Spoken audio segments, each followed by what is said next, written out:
The following is a special sports presentation from the EAB Sports Network. It's time for Nettleton Raider football on Nettleton Television and on 101.3 Bob FM. Presented by NEA Baptist, the United States Navy, Jonesboro Orthopedics and Sports Medicine, Kavanaugh Auto Group, and First National Bank. Here's the voice of the Raiders, Jacob Lenderman. Hello again, ladies and gentlemen. It is the final game of regular season for the Nettleton Raiders, and we are at Wynne, Arkansas tonight. And I'm sorry if you're hearing a little bit of crowd noise. We had to improvise, adapt, and overcome tonight. We are sitting outside in the bleachers due to the press box not being able to hold too many people. They are still recovering from the Wynne, Arkansas tornado. So we hope they're doing well in recovery. We see construction up here at their field for the new press box, which will be the home press box. They're going to kind of separate the home media, the away media. I know the media teams, they really get into some beef, I think. I know it's a fun little joke. There's no beef between media teams these days. Nope. But we are here for the final game of the regular season. It is your Nettleton Raiders. They took the trip down Highway 1 and they made their way to Wynne, Arkansas. And boy, we are in for a fun game. Nettleton sits 5-1 in conference while posting a 6-3 regular season record. And they win here. They are for sure the 2 seed coming into the state tournament for the East side, and they will, probably end up playing Morrilton. Morrilton might be the 3 seed from the West. Everything depends on how tonight falls. We'll talk a little bit about conference standings and the playoff bracket here in a little bit. But right now, we got a big game ahead of us. Nettleton runs the spread offense. Wynne, they run a wing T, I believe. Might be a flex T. It has a couple of different names. However, they run it effectively, and they've been using it for the past few years. The Delta Swarm is really good at running the football. I'm here with Hunter Tolbert, and we are excited to bring you the action. You're tuned in for our First National Bank pregame show. First National Bank, where they put you first always. Our NEA Baptist broadcast position of the night happens to be in the bleachers, NEA Baptist, where they put you, healthcare for the next century. I about repeated the same slogan twice. It's really hard to have papers out here to help me remember everything due to the fact the humidity is out, and papers are getting soggy as we speak. My microphone is a little soggy as well, so got a nice layer of humidity around us. You can kind of see some fog rolling up. I'll tell you what we're going to do. We're going to take a quick break, and when we come back, we'll have more of our First National Bank pregame show back here in 3 minutes on the EAB Sports Network. Pioneers, dreamers, the ones they said would never make it, and the ones still trying. We're lifesavers, life changers, and those who bring life to your world. We're where compassion meets precision and empowerment meets innovation. An expert system of care where love abounds so that God can do the impossible. We're here when you need us most. We are NEA Baptist. Be a genius and shop at FoodSmart, where you pay our cost plus only 10% at checkout. This week, save during our 3-day sale, Thursday, Friday, and Saturday, featuring Cook's shank portion hams for $1.48 a pound, and 10-pound bags of Best Choice russet potatoes for $2.25. All week long, we have Smithfield bone-in center-cut pork chops for $1.77 a pound. Don't forget to tell your friends how much you saved at FoodSmart. First National Bank's roots run deep in Northeast Arkansas. We began a single Paragould branch with one idea: customers first. By focusing on the best products banking has to offer and valuing the highest level of service, we're now 23 branches across Arkansas and Tennessee. As First National Bank grows, our roots only get deeper, and the mission remains the same: you first, always. Learn more about our products and services at fnbank.net. Member FDIC, Equal Housing Lender. Get huge savings now at every Kavanaugh dealership. Kavanaugh has a great selection of late model, low mileage, certified pre-owned cars, trucks, and SUVs. And most are still under factory warranty. We have every make and every model, so you're sure to find the vehicle you want. And when you buy at Kavanaugh, every new and used purchase comes with 1 year of free maintenance. Plus, we buy cars. Bring a vehicle, get a check. Come see us today at one of our dealerships or go to KavanaughCars.com. When injury sidelines you, Jonesboro Orthopedics and Sports Medicine is here to get you back in the game. They've been serving our local high schools for over 40 years, and JOSM is proud to be the official healthcare provider of A-State Athletics, with locations on South Main and on East Matthews inside St. Bernard's Health and Wellness Center. Find out more by visiting JOSM on Facebook and at JonesboroOrtho.com. Jonesboro Orthopedics and Sports Medicine, getting you back in the game. Some people see the ocean as a horizon. The U.S. Navy sees it as a path forward, a path to serve, to lead, and to protect. Whether it's advanced technology, world-class training, or opportunities that take you across the globe, your future starts here. Honor, courage, commitment. These are more than words, they're a way of life. Are you ready to rise to the challenge? Find your future. Join America's Navy. Visit Navy.com today. Welcome back into our First National Bank pregame show. Jacob Linderman, Hunter Tolbert here on the call as we improvise, adapt, and overcome. Right now we are sitting outside here at Wynne on the bleachers due to the smaller press box, but hey, we're going to have fun and we're going to do it as well as we can. I mean, nothing wrong with having fun and watching Raider football. Raiders are at Wynne tonight. Wynne's going through their senior night activities. The away bleachers are packing out as we speak. We got the band filling up some of it, and the Raider fans making their way down Highway 1 right now, and we're almost ready for a great game. About 20 minutes away from kickoff. We'll meet our captains here in about 15 minutes. However, we're going to talk a little bit about last game. Last game, Nettleton took on Valley View. The final of that one was 21-14, leading Valley View's way. Valley View ran the ball really well. Carter Wallace got to see the young junior in action. He's a couple of D1 offers. The X-Man also ran the ball very well. Had a couple big, long runs and had 2 touchdowns on the night. And the offense looked really good for the Raiders. However, Valley View had a great defense, and both teams played some extremely hard football. Nettleton held Valley View scoreless in the last 2 quarters of the game. And it was all around probably the game of the week for sure. And I got the opportunity to talk to the folks on the Ticket Network earlier, and they said a lot of people around the state were talking about that game last week. It was a good one. It was a all-around just fun game. Raiders tonight taking on the Delta Swarm. Nettleton 5-1 in conference, while Wynne sits at a 2-4. Wynne historically a good football team. Last time Raiders were here on senior night would have been my senior year. Nettleton did win that game. I think that is right. No, pardon me. Wynne took that one. I believe it was 28-35. A game that took all the way to the end. Bought a lot of fun and fast-paced football on the ground. Nettleton wouldn't have came back until I think this year. Last year they had Wynne had Nettleton at home, and now they're back here. One of my favorite trips to Wynne, it would have been my sophomore year, and Nettleton led by Cameron Scarlett, and probably one of the best defenses Nettleton's had in a while.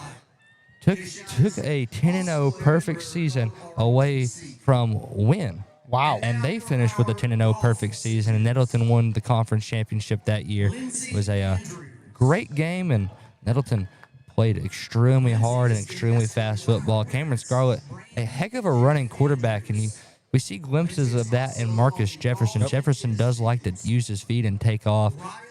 Xavier Harrell, probably one of the best running backs Nettleton has had in a long time. Last year he was the main back. His sophomore year, he split reps with T.J. Brown, who plays at Jonesboro now. And Xavier Harrell has been a great option for the Nettleton Raiders to hand it off to. His younger brother, Kalmari Harrell, working his way up in the ranks right now. Kalmari is a sophomore and probably will see a majority of the reps next year as a junior. That's when Xavier got his chance to shine. So the Harrell brothers are, for a little bit now, going to be the future of Raider football, and wouldn't be surprised to see Kalmari in the number 9 one day. For sure. Xavier wears the number 9, which is a esteemed tradition here at Nettleton. They have all the former number 9s come together. They vote on it, and the number 9 is awarded to whoever they think is the most worthy, a great leader of the team, and that's usually who wins the number 9 number. And over the past few years, we've had it with, I believe, DeAndre Henry, another one, Jalen Smalls, the one and only Cameron Scarlett, Blake Brown, All-State linebacker. He's now playing at ATU. Another number 9, Maddox Hampton. He's playing baseball, I believe, at University of Arkansas, Rich Hill. Yep. And now it's Xavier Harrell. So it's a esteemed tradition to all-time great Raiders, and always carry that tradition on very well. Yep. We're about 18 minutes away from kickoff, so I tell you what we're going to do. We're going to take another quick 3-minute break. When we come back, we're going to have starting lineups back here in 3 minutes on the EAB Sports Network. Need top-notch farming and lawn gear? Visit First Choice Farm and Lawn, your Kubota dealer in Brooklyn. We get your need for reliable equipment. That's why we offer precision Kubota machinery for any task. From seasoned farmers to green-thumbed homeowners, we are working to keep you working. Find your Kubota match at First Choice Farm and Lawn on Highway 49 in Brooklyn. Achieve your goals faster with our Kubota inventory and top-notch service. Call 870-790-2301 or drop by today. Your trusted Kubota dealer, First Choice Farm and Lawn. Your vehicle is a personal and important investment. At Central Collision Center, we're more than collision repair. We do everything from minor paint touch-ups and windshield replacements to framework. We're committed to customer satisfaction and provide the highest quality of service. At Central Collision Center, we provide honest and expert auto care and offer a written lifetime warranty and on-site rental car arrangements. Stop by or give us a call today to schedule your free estimate. Central Collision Center. Professional, convenient, reliable. Behind Central Chevrolet on Stadium and online at centralcollisionctr.com. There's nothing more important than your child breathing easily. Arkansas Children's Pulmonology Clinic in Jonesboro treats common to complex pediatric breathing conditions like obstructive sleep apnea, asthma, and rare lung diseases. With a family-centered approach, our medical team changes lives with nationally ranked care close to home for a variety of conditions from cystic fibrosis to sleep disorders. Visit archildrens.org/ACH Jonesboro. It's a mix and match special now at all Northeast Arkansas Domino's Pizza locations. Choose any two for $6.99 each for carry-out or delivery. How about a medium 2-topping pizza, oven-baked sandwich, pasta in a tin, loaded tots, Domino's stuffed cheesy bread, bread twists, marble brownies, and so much more. Switch it up for lunch or dinner for the whole gang. The mix and match special with any two for only $6.99 each for carry-out or delivery. Only at your Northeast Arkansas area Domino's Pizza locations. As you know, we mentioned in our ads that our family dealerships have been around since 1954, for 71 years, and Gail and I have been in the family business since 1972.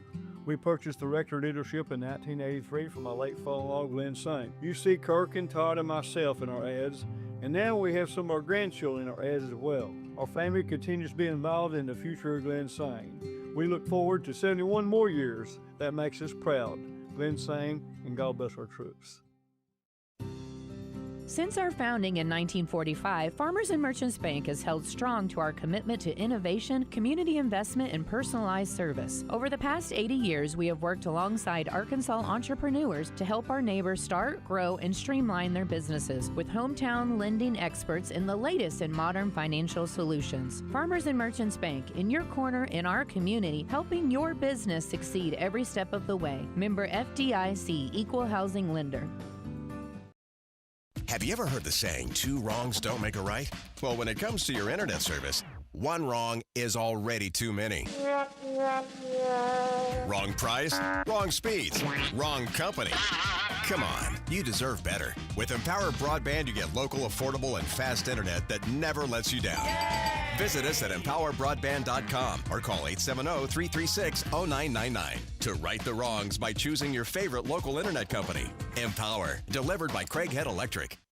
Nettleton High School Athletics is brought to you by Gateway Tire and Service Center and Toyo Tires. Where there's always one thing you can count on, we go the distance for you. Before you hit the road for a trip across country or across town, drop by Gateway Tire and Service Center and check out the great deals on Toyo Tires. Whether it's tires or auto repair, you can always count on one thing. At Gateway Tire and Toyo Tires, we go the distance for you. At Gateway Tire in Jonesboro, we go the distance for you.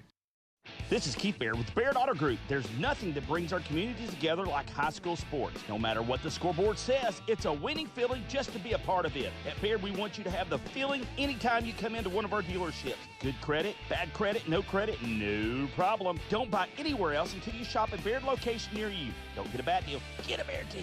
Because why pay more? Saving service, great selection too. Baird does it all for you.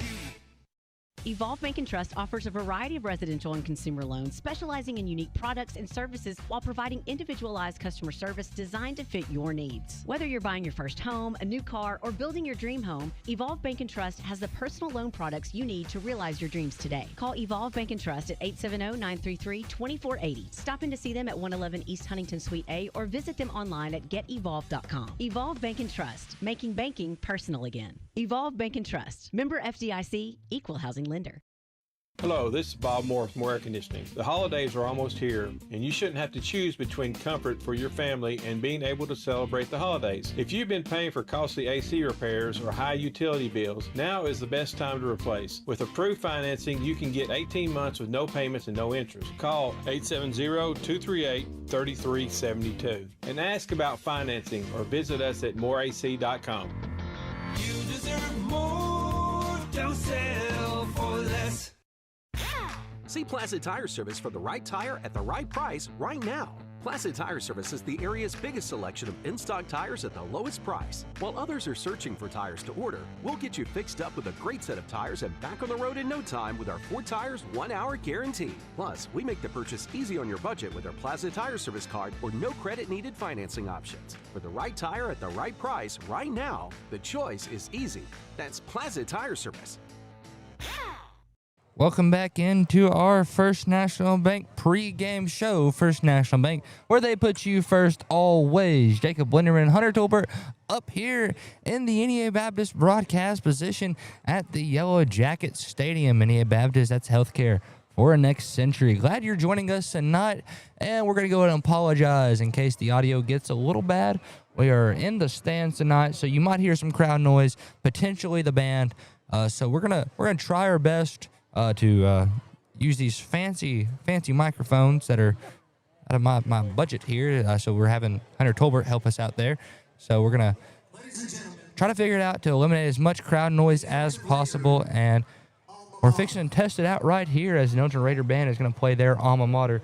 And while they do that, we're going to talk about our starting lineup. We're going to start with the offensive side of the ball. Left tackle, number 58, Mikael Hurt. Left guard, number 60, Channing Bean. Center, number 65, Sir Jonathan Freeman. Right guard, number 66, Jorion Pounds. Right tackle, number 74, Uriah Murray. At the receiver, number 17, Tyler Cole. Receiver, number 6, Jeremiah Jackson. Receiver, number 11, Jordan Orr. And haven't heard from Coach who will be filling receivers number 1, Jordan Simmons' spot. Simmons is out with an ankle injury this week. He suffered multiple, I believe I was told he rolled his ankle 10 times this week. So that's a lot of ankle rolls, and so we'll figure out who is replacing Mr. Simmons tonight. He's a heck of a receiver. In the running back slot, number 9, Xavier Harrell. And that quarterback, number 15, MJ Marcus Jefferson. On the defensive side of the ball, defensive end, number 50, Keyshawn Washington. At nose, number 55, Demarion Jackson. Defensive end, number 61, Amon Hurston. Left linebacker number 18, Darius McCuston. Linebacker number 24, Damon Coleman. Linebacker number 7, Xavier Johnson. Linebacker number 8, Cam Phillips. At the strong safety, number 4, Kylan Hendricks. At strong safety, number 5, Torrin Speaks. Kylan Hendricks plays the free safety. At corner, number 12, James Jackson.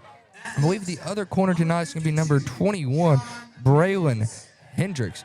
Number 3, Desmond Copeland is out tonight. He suffered some shoulder injuries against Valley View. He dislocated one, came out the game, they got it back in place, then he dislocated the other. But he is not in any cast or anything.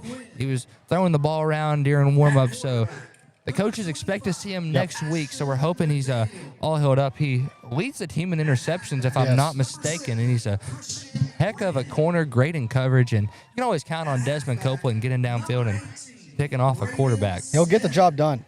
Right now, over the PA, they're going over the Wynne Yellow Jacket starters. So we'll talk a little bit about how the game plan for both teams is going to look. Nettleton, obviously, they're a smash-mouth football team. They'll run the spread. They'll spread you out across the field, and then they'll like to run up the middle, try to play some counter plays with Xavier Harrell. Harrell is a heck of a running back and a problem for majority of the defenses faced. On the defensive side of the ball, Nettleton's going to have to slow down the run. Wynne, known for their wing tee, their kind of, some people call it the wishbone. It's not a true wishbone because they have the wings with 2 wideouts and a fullback down in a 3-point stance in the backfield. They can go 3 directions out of that. If they motion the guy on the left side to the right, they could run the triple option, either go fullback, QB keeper, or toss it out. So that's always hard to guard. Nettleton has been successful in the past. They've implemented many different defenses to try to slow them down and put a stop to it. So we're hoping to have a good showing of the defensive side of the ball. The Raider defense has done an excellent job all year, and we are getting ready to bring out the captain. So I'll tell you what we're going to do. We're going to take another 3-minute break. When we come back, we're going to have more of our First National Bank pregame show. Back here in 3 on the EAB Sports Network. First Security is about more than great banking. Yes, we provide the financial expertise, digital tools, and everything else you need when you need it. But we also go all in on local support with friendly professionals, plus convenient locations all across the state. Because we believe personal banking is better banking. Visit fsbank.com for details. That's fsbank.com for friendly local banking with First Security. Bank better. Member FDIC. Hey y'all, it's Brandon Baxter, and I want to let you know about my friends at Cleanway Restoration and Construction. You see, disasters don't happen when it's convenient, whether it's a fire, a flood, or a tornado. When it damages your home, it upsets everything about your life. Cleanway comes in and does the cleanup, and they can lay your floors, replace your cabinets, and fix or replace walls. So remember, when an inconvenient disaster comes your way, think Cleanway Restoration and Construction. Let Cleanway restore your home and restore your life. Find out more at cleanwayrestoration.com. Hello, I'm estate planning and other law attorney Chad Oldham. More and more often today, I hear clients tell me that the only thing golden about the golden years is that it takes all the gold to grow old. Don't be a victim of rising healthcare and nursing home costs. Be prepared. Have a plan. Contact us today to find out how we help our clients protect and preserve assets for family and future generations. The Oldham Law Firm, 603 Southwest Drive in Jonesboro, or visit us on the web at oldhamlawfirm.com. Pac-Mail Supercenter is your Yes We Do That store. Pac-Mail, Tim, what's that all about? Pac-Mail can scan that, copy that, shred that, return that, design that, cut that, print that, pack that, ship that, crate that, freight that, notarize that. At Pac-Mail, we can do all that and more. Pac-Mail Supercenter, the Yes We Do That store. 361 Southwest Drive in Jonesboro. Don't trust just anybody to do all that. Trust Pac-Mail. Demo's Smokehouse Barbecue is still winning awards and still going strong. Over 20 years of local ownership. The reason? Their process for producing the best barbecue in the area, cooked low and slow. The same process is ensured it's done right and still making my mouth water. Take-home packs, sandwiches, ribs, desserts, beans. Oh, beans! And the big chops on the weekend. Everything cooked to perfection, even the desserts. Demo's Barbecue, 2 locations across from Jonesboro High and at Hilltop. Smoking it right for over 20 years. It's time to save hundreds at Tucker's Appliance in Jonesboro. Wendy, what are you doing with our sales tags? Mark, I'm just letting everyone know the best deals are at Tucker's, like laundry sets with a $150 Tucker rebate. We also have laundry sets with $300 Tucker rebate. Well, how about refrigerators with $400 Tucker rebates? Whoa, you're putting tags on everything. That's because everything's on sale at Tucker's. Give me those tags. Hey, I was just getting started. Shop Tucker's Appliance today. And save. Tucker's Appliance. Welcome back into our first National Bank pregame show of Nettleton Raider football. Jacob Wynne and Hunter Tolbert here, bringing you the action tonight. We are in for a treat. The captains tonight for the Raiders, number 24, that's Damon Coleman. Number 9, Xavier Harrell. 55, Demarion Jackson. And not to be confused tonight, guys, number 26, that's Ahmad Hurston. Not his typical number. I'm not sure what happened to 61. Might have got lost in transit. Could have been something on the jersey. But Ahmad is in a different color than normal tonight. The Raiders are ready to take on some action tonight. And the Raiders in their away whites with gold helmets, white jerseys, white pants. Very hard to hear right now, so because the band is playing and we're next to a Wynne speaker. I'm not sure where they put the speaker, but we do hear it. We are in for a good game, however. Coach Stephen Hampton got his Raiders all fired up for this one. The Raiders are getting ready to run out and bringing the boys out onto the field. The Wynne captains yet to be seen. They are what I like to call MIA or missing in action. They're just not out here yet. So I heard from a spectator that Ahmad is playing tight end tonight. That's what I've heard. Ahmad might be playing tight end. I mean, we really can see anything tonight. So he can do it all. He is quite the athlete. He is. He plays defensive end. I've seen him play offensive line. So you switch the numbers, they are eligible for a pass. We did that with Jordan Pegram once. Jordan started his high school career out as number 74. Finished his high school career out as big 90 doing damage, and that's because we moved him to tight end. He played tight end, he played defensive end, so I'm guessing we're seeing a little bit of something similar like that. The Raiders are running to the opposite end of the field because Wynne has their tunnel set up on the end zone with the Raider locker room. The Wynne captains for the night, they are making their way out on the field. Number 13, that is Colton O'Hara. Number 51 is Gage Rice. Number 7, Christian Wren. Number 15, Cooper Thompson. Those are Wynne seniors. Wynne is has their senior night tonight. They did all the walking, and still a little hard to hear. The PA guy, I'm not too sure what he was thinking. He just cranked the music a little louder. Makes it hard for young Jacob Winterman to hear what he's saying and making sure he sounds good for all the Raider fans tuning in on either Nettleton Raider Athletics, 101.3 Bob FM, or on the EAB Sports Radio app. However you're doing it, we're glad you're joining us, and we're going to have a lot of fun tonight. We might make mistakes, but however, we are a young crew. The oldest on the crew is Dylan Conaway. He is the teacher. He's not over 30 yet, I don't believe. 26, the oldest on the crew. Second oldest is 19. That is myself, and the rest are 18, 17, 16, maybe 15.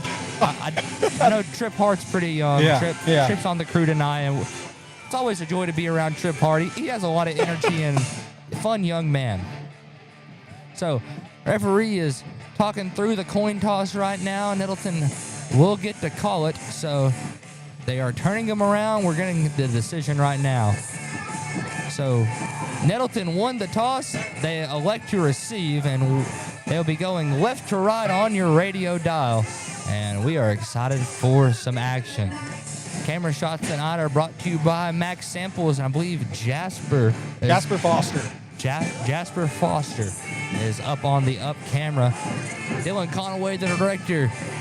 Jacob Robinson, the transmitter. Since it's a little hard to hear, he is letting Dylan know when we're taking ads, and we have Mr. Gavin Grubbs back in the studio. The lights are flickering. We're about to see the Delta Swarm run out, I reckon, and the Raiders probably aren't going to be too far behind them. So we have a little light show. This is something. And here come the Delta Swarm. They got pyros and everything, and here come the Raiders. The Raiders versus the Yellow Jackets, and we are here for some football. Thanks for joining us for our First National Bank pregame show. First National Bank, where they put you first always. And there goes the fireworks. Holy cow. What a technical production we are seeing tonight. Fireworks, pyros, light shows. I mean, this is crazy. And we even got a crane in the background. I mean, we're here for some football. This is what high school football is all about.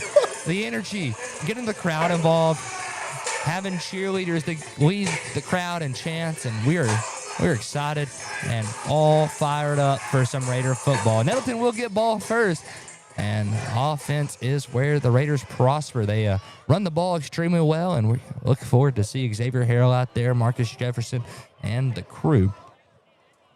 The Delta Swarm has I believe they run the 3-3-5 stack, just like Nettleton.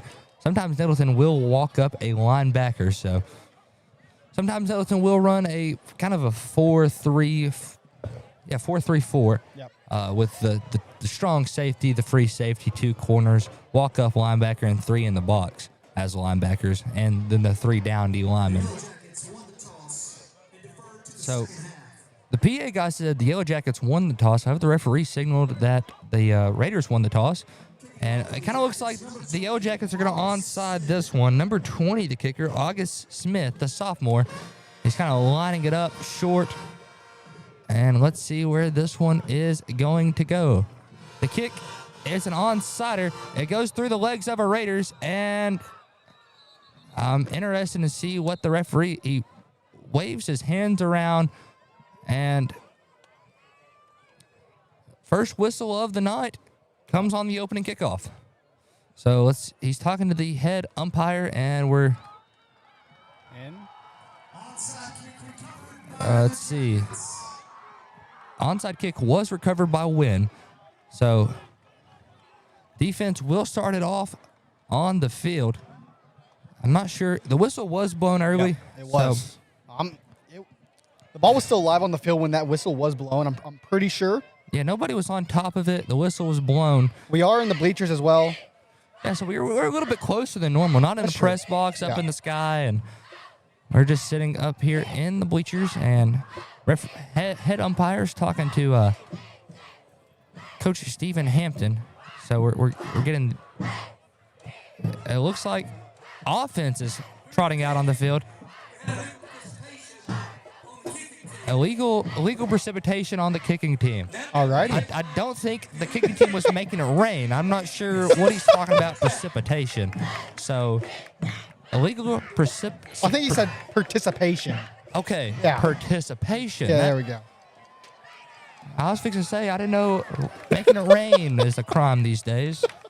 Precipitation. But I guess, thanks, Hunter, for correcting me. I'll slide you a 5 after this. Sounds like a plan. So, illegal participation on the kicking team. I believe that means 12 men on the field. Yeah. Or somebody from out of bounds was on the field at the wrong time. You know, it could have been that whistle that was blown. It could have been anything, really. Yeah, it's really hard to tell. I didn't see a flag on the ground, so that's usually my go-to sign. The Raider offense is out there and ready. We got the receiver set out there with a couple down linemen. And I think we're re-kicking it.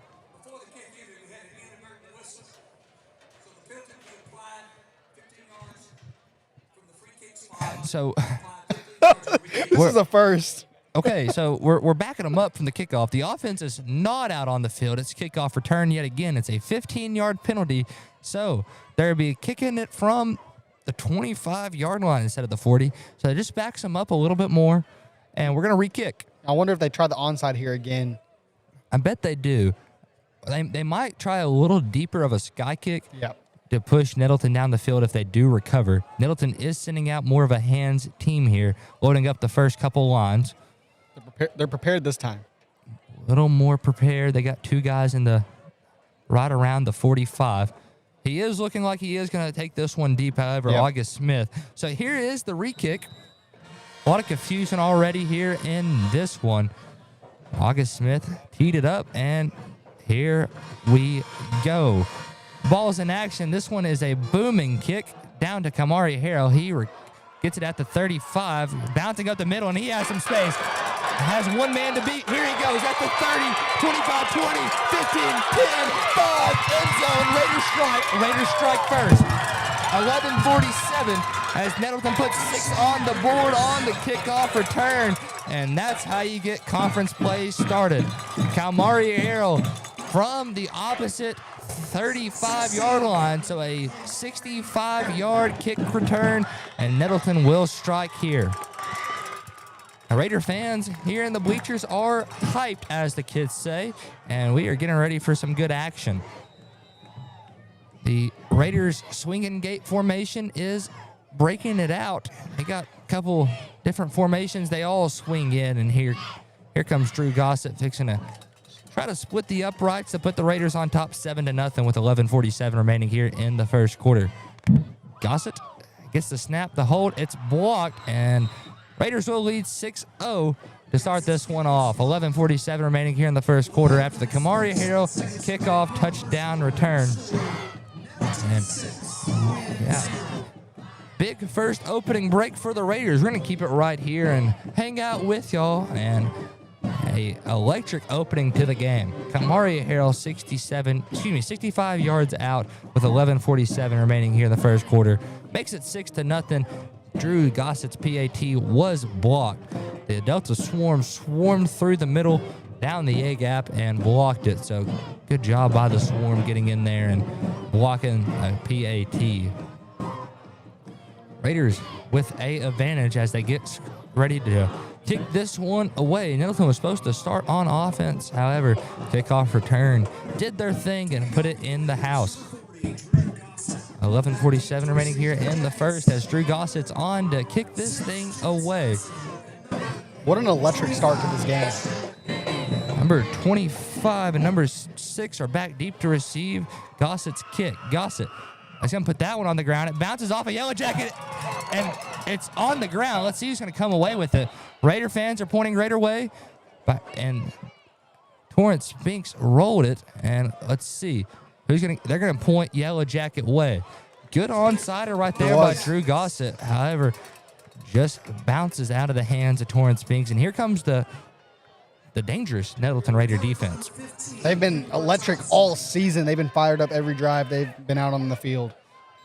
The secondary for the Raiders is one of the best in the state. They got number 12. That's James Jackson out there. Number 21, Braylon Hendricks. 4, Kylan Hendricks and Torrance Spinks playing the strong safety. Wynne will motion over. And they go left side up the gut for about 3 yards. Makes it 2nd down and 7 yards to go. Handoff there was the number 18. That's Braden Smith. And Nettleton Raiders thrown off a little bit by formation changes. Braden Smith gets it again. This time gets about 4 yards. Makes it 3rd down and about 3rd down and about 4 to go for the Yellow Jackets.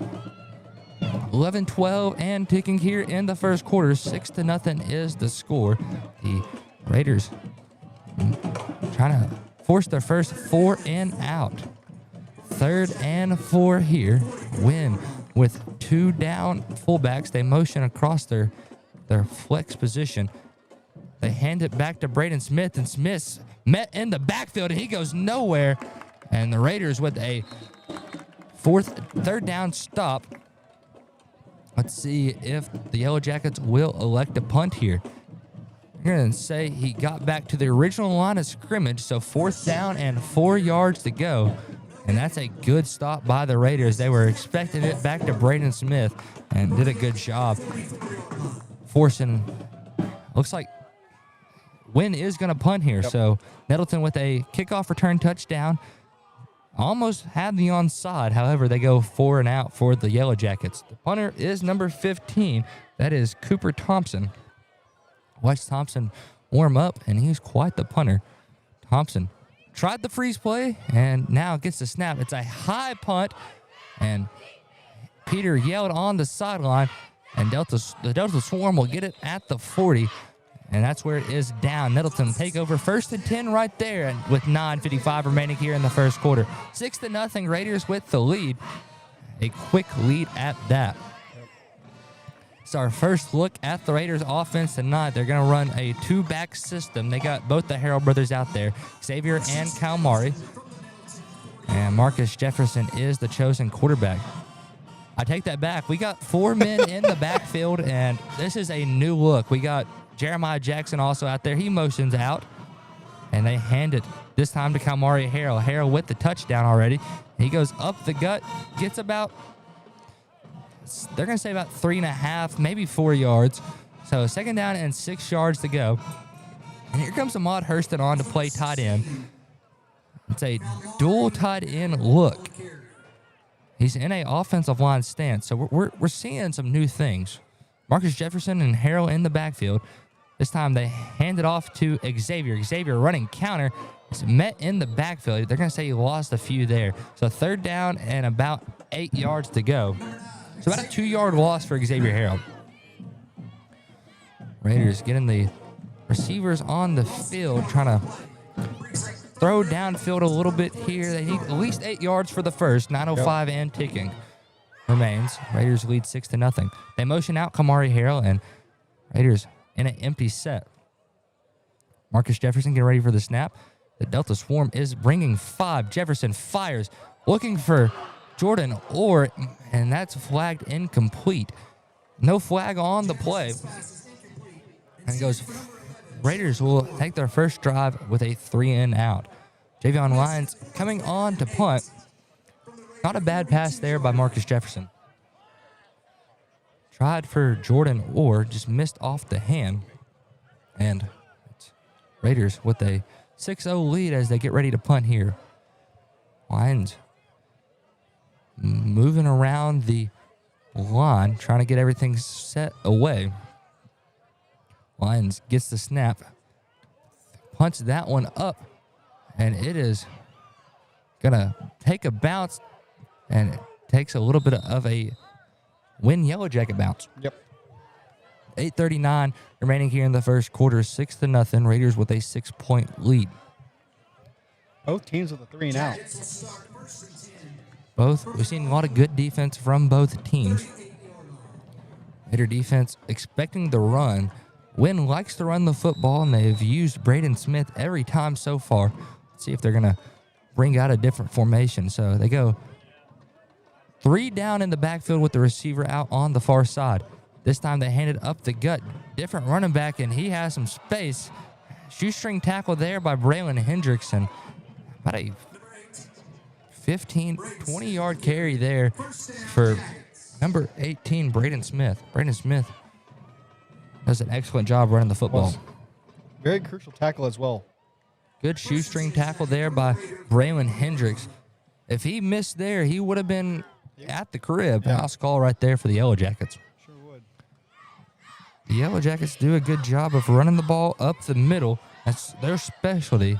Sometimes we'll see them run amongst the outside. 1st and 10 at the 42. This time they pitch it out, and they get about 4 yards off of that. 2nd down and 6. The runner this time was number 25. He plays the wing. That's Ashton McDaniel. He's a sophomore. So 2nd down and 6 yards to go.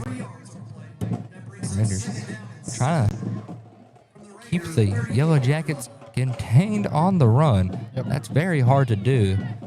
They do a good job of blocking and getting men down the field.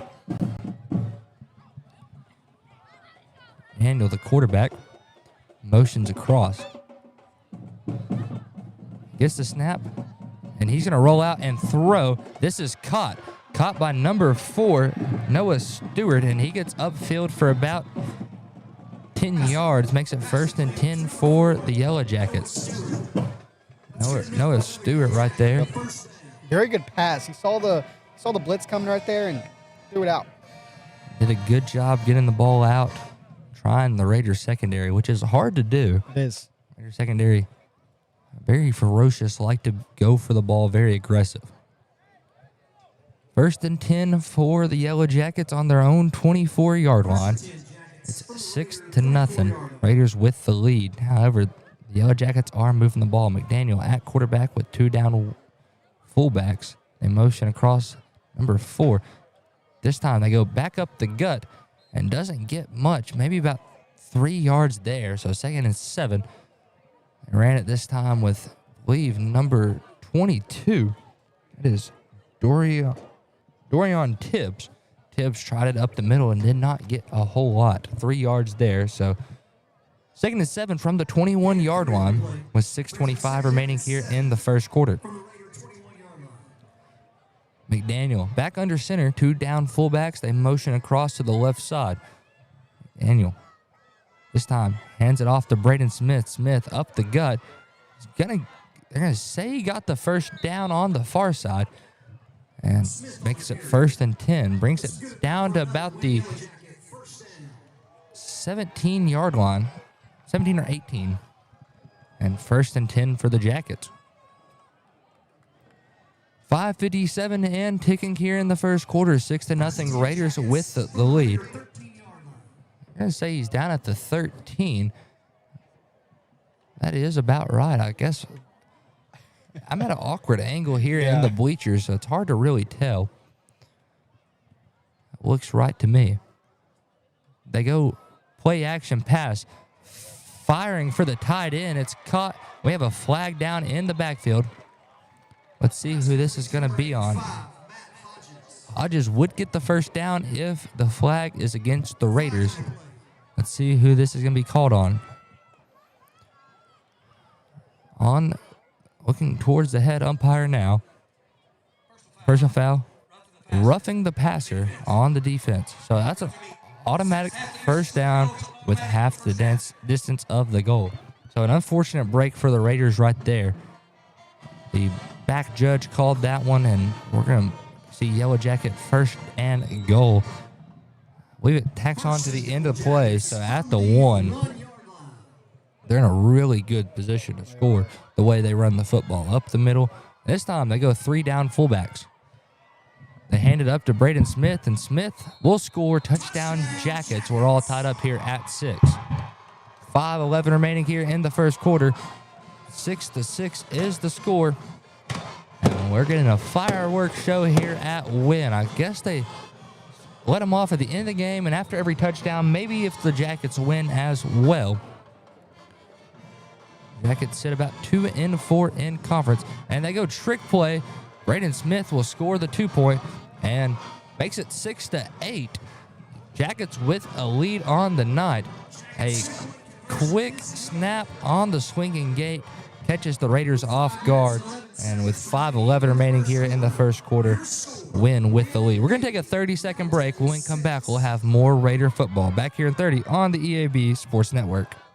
Pico Food says good luck to all the players, coaches, cheerleaders, and marching bands taking the field tonight. Under the lights, it's not about who's in your path, it's about who's in your huddle. And Pico Foods is a proud teammate and supporter of local communities and the state's agricultural producers. Learn more about how Pico Foods buys direct to support local producers. In Arkansas and Missouri, call David Durham or James Chester, 870-202-7101. In Alabama and Mississippi, call Andrew Parker or John Taylor Hickman at 601-670-9383.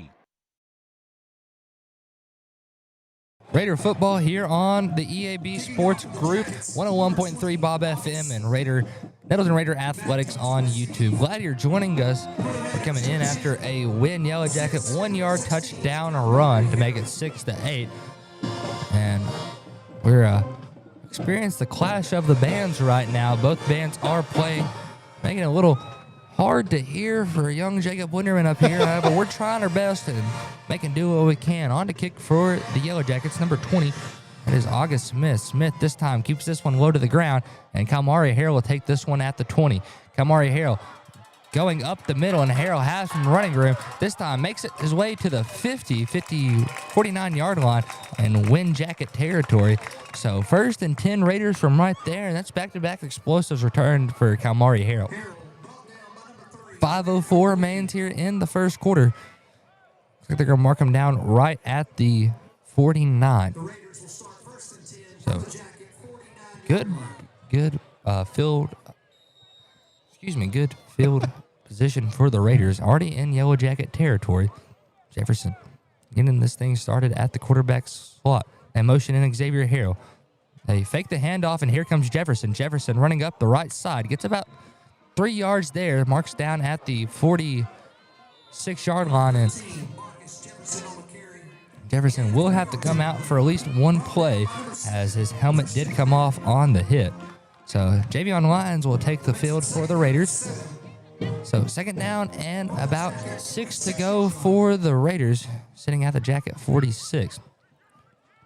Lyons in at quarterback, gets the snap, hands it off to Harrell. Harrell working up the gut, spinning around, gets drugged down at the 44-yard line. So about a 2-yard carry, 3rd down and about 5 to go for the Raiders. We need something to happen right here. A little bit of magic on the field.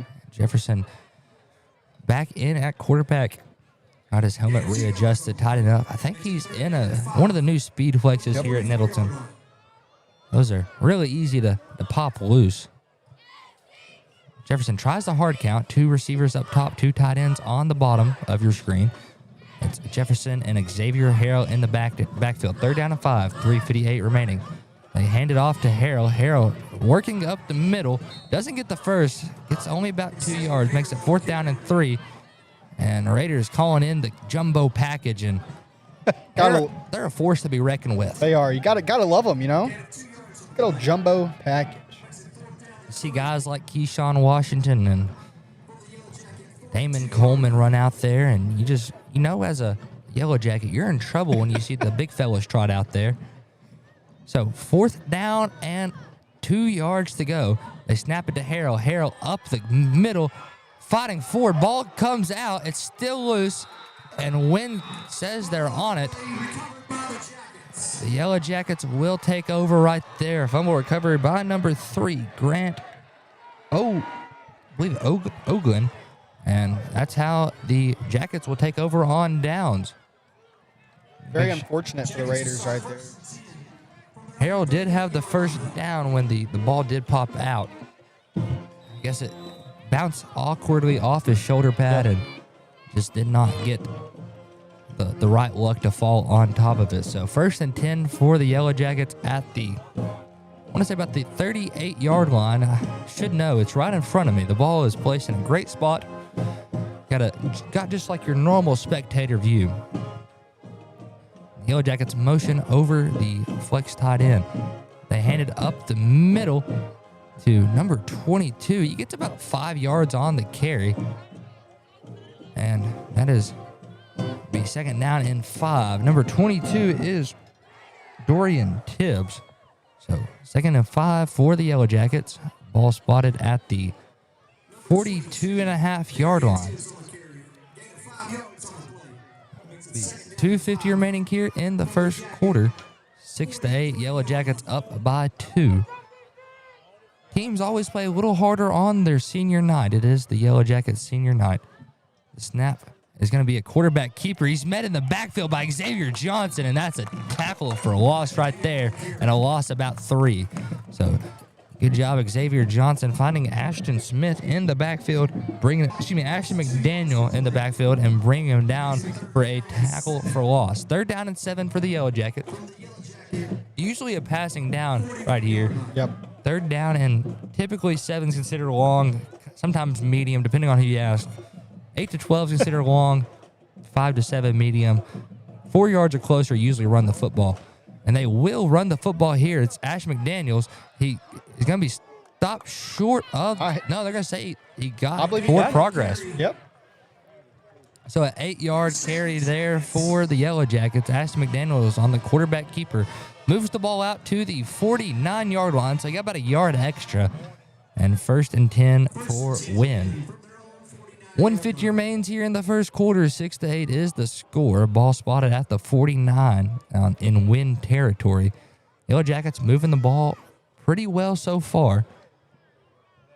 They do a good job switching up their wing tee and wishbone formation to try to throw the Raiders off. They're back in the shotgun here. Excuse me, no, they go back up under the center. Ashton McDaniels.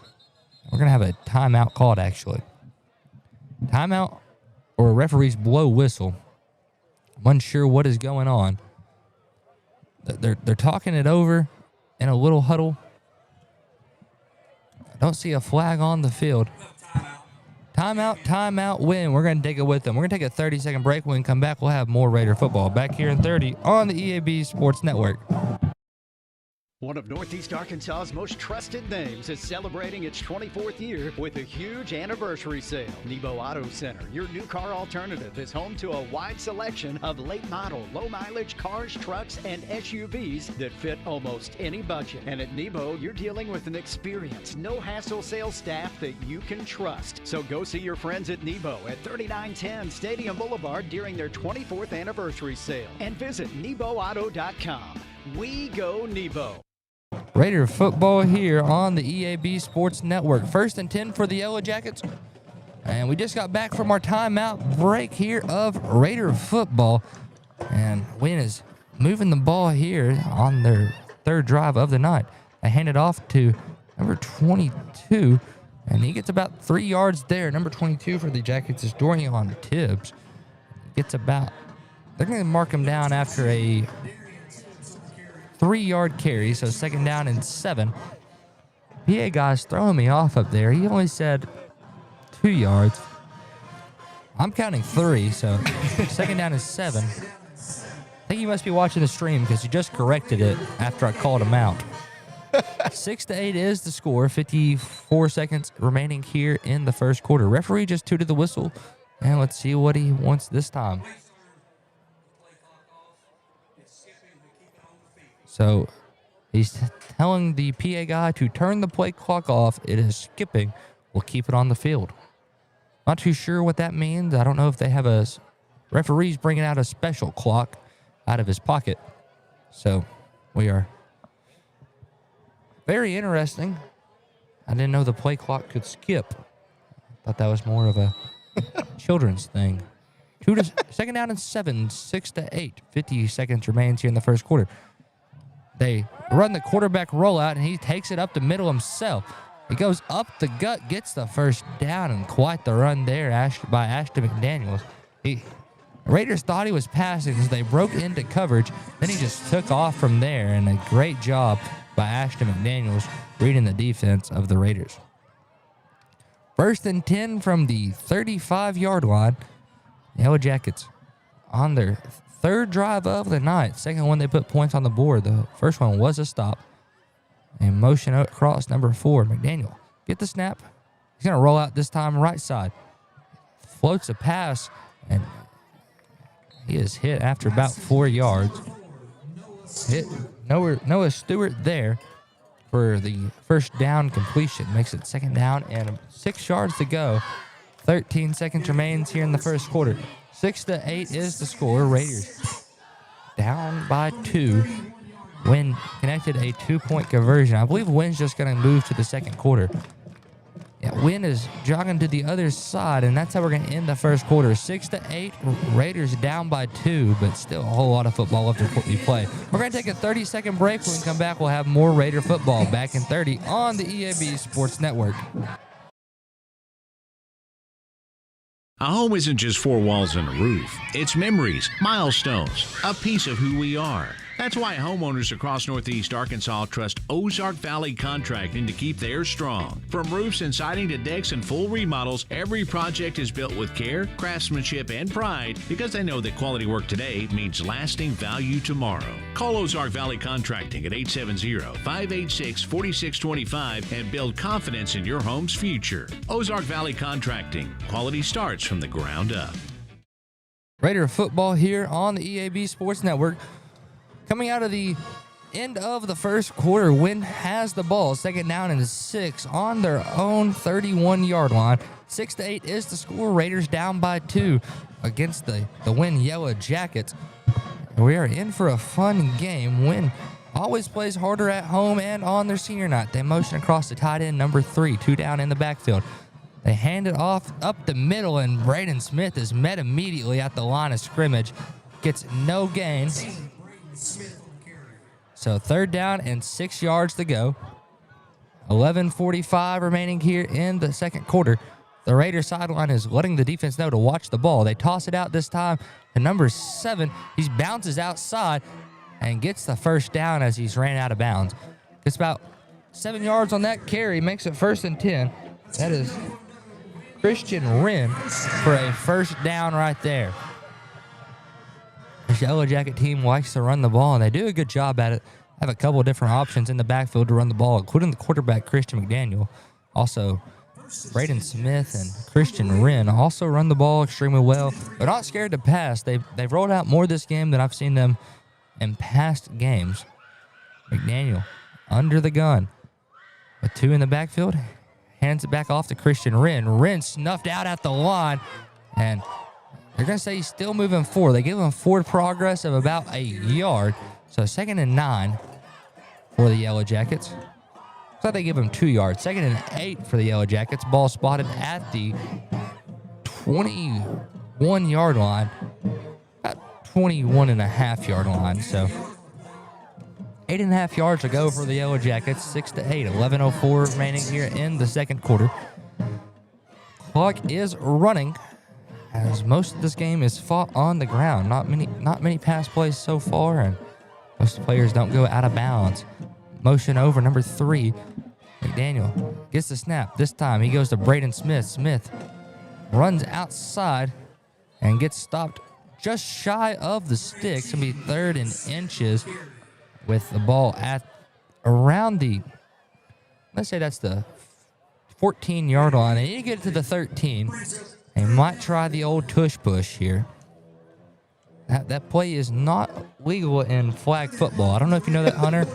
My intramural team, Fight Out Just for Fun, tried it, and we got flagged. They are lined up in a tush push formation. McDaniels actually will hand it off to Braden Smith, and he's wrapped up at the line, and he loses a yard. So 3rd and 1 turns to 4th and 2 for the Yellow Jackets. And a loss of a yard. Ball spotted at the 15. The Raiders putting together a stop here in the red zone. This would be crucial. A crucial stop, to say the least. They need it here, and they are fighting against a good running offense. Ball at the 15. 9:42 and ticking here in the second quarter as the Yellow Jackets line up here again with 3 down fullbacks. They hand it off, and Christian Wynne will get, number 22 will get the first down. That is Christian Wynne, according to the PA guy. But I saw number 22. Me as well. Number 22 is Dorian Tibbs. But it's a first down, and it's going to be 1st and goal. Ball spotted at the 10-yard line. So 1st and goal for Wynne. 9:20 remaining here in the second quarter, 6-8, and Wynne back in the same 3-down fullback set. Ball isn't snapped. However, Wynne moved. They actually ran the whole play minus the quarterbacks and running backs. So the offensive line, tight ends, they all moved, started blocking, and they'll move back 5 yards. Let's see. Actually, make sure the referee moves the ball five yards up. I'm going to say the defense moved first. It was the nose guard. So 1st and 5 with the goal line to go for the Yellow Jackets. 9:09 remaining here in the second quarter. And Raiders forced to put in a goal line stop here. Wynne back with 3 down fullbacks and quarterback under center. They hand it off up the middle to Dorian Tibbs. Ball is loose. Raiders are pointing Raider way. Let's see if it came out and who's underneath. Raiders have it. Raiders have the football. Nettleton will take over on downs, and what a goal line stop right there. Just what the doctor ordered. Yeah, very crucial play right there. Great stop, and hopefully we can take that momentum and transition it into the offensive drive.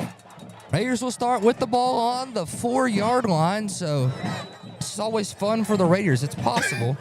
We've seen a big 96-yard touchdown already this year from Marcus Jefferson. So never count out the Raiders at the 4-yard line. It's possible. Anything's possible. Anything is possible. Kevin Garnett once said that. Celtic legend.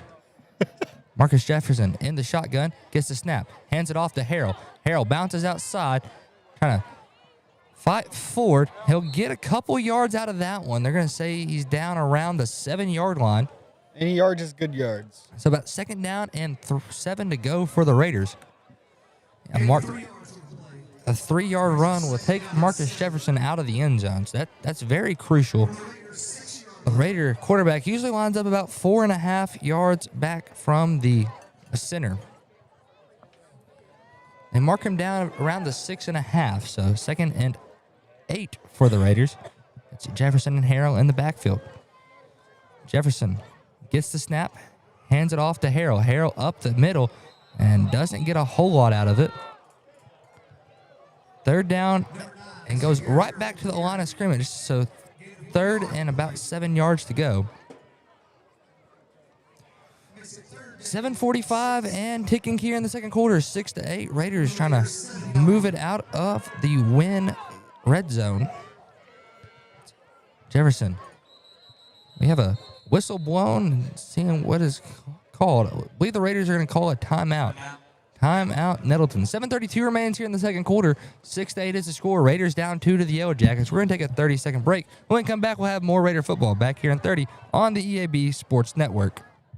Calling all Red Wolves fans, The Social in Greensboro Village is your official A-State game day destination. Pregame with cold drinks and killer eats. Catch every away game at their watch parties. And after home games, the party's just getting started with live music and late night fun. Game day specials, great eats, and family fun. Always social, always game day ready. Follow The Social on Facebook and Instagram and make your next Red Wolves Saturday legendary. Raider football here on the EAB Sports Network. Jacob Wynne and Hunter Tolbert here. Raiders just took a timeout, and they're trotting back onto the field. It gives me a quick second to remind you about our Kavanaugh Auto Group halftime show. Halftime is presented by the Kavanaugh Auto Group. You can check out Kavanaugh's entire selection of new and pre-owned inventory at KavanaughCars.com. 7:32 remains here in the first half. 6-8 is the score. Raiders with 3rd down and 6 to go, according to the scoreboard. They motion out Xavier Harrell. Looks like Jefferson's going to throw the ball. He pump fakes the throw, looking deep for Jeremiah Jackson. Jackson is hit, gets the flag, and Raiders will get the pass interference penalty. And what a play right there. The corner, number 27 for the Yellow Jackets, that is TJ Jackson, laid out Jeremiah Jackson while the ball was in his vicinity. And that's a no-no for corners and a 1st down for the Raiders. So automatic, I believe it's a 15-yard penalty here in high school. Some places it's a spot foul. Yeah, 15 from the previous spot. It's automatic 1st down for the Raiders. Jeremiah Jackson had a shot at that ball, had to come back a little bit to it.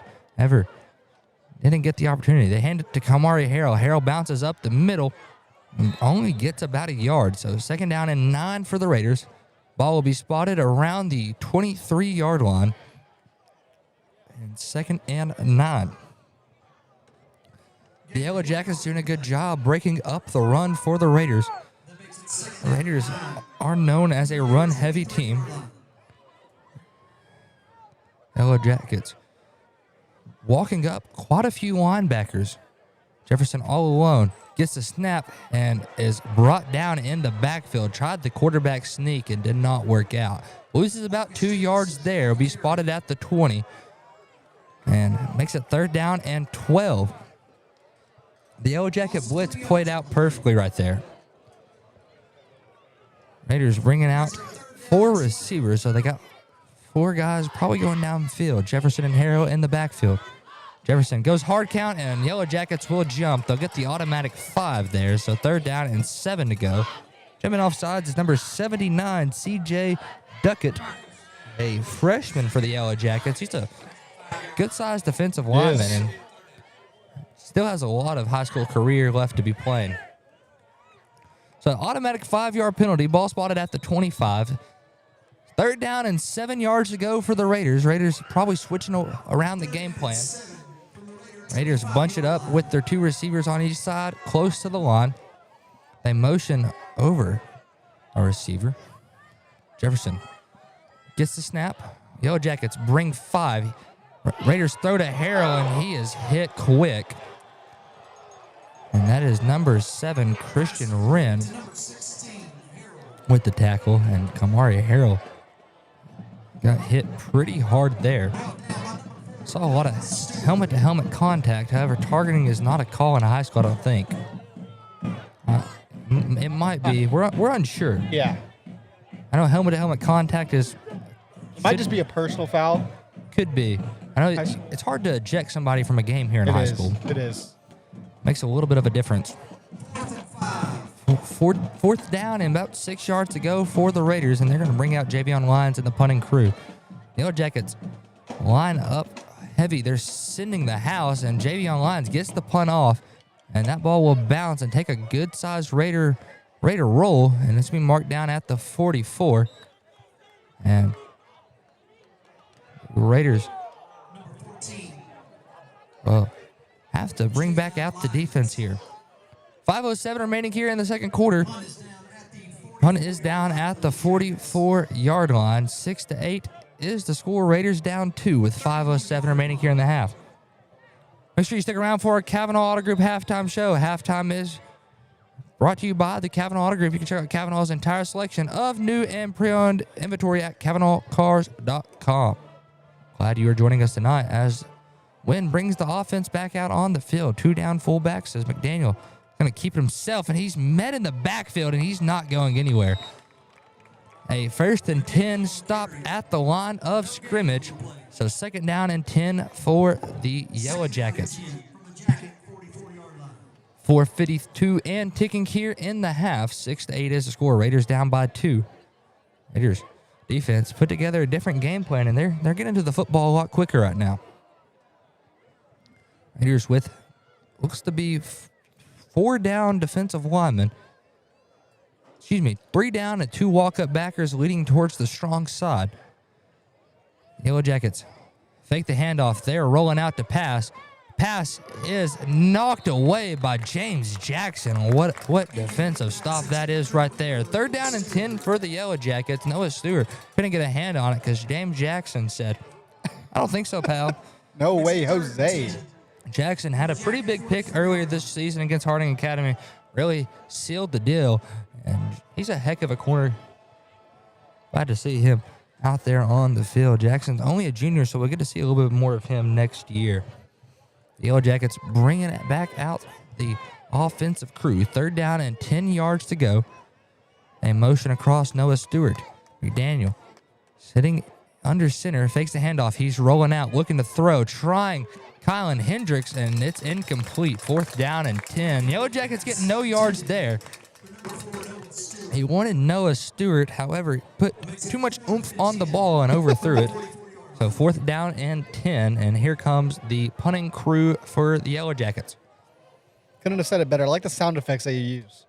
I mean, we have a sound effect board. However, we're not going to be breaking that out tonight.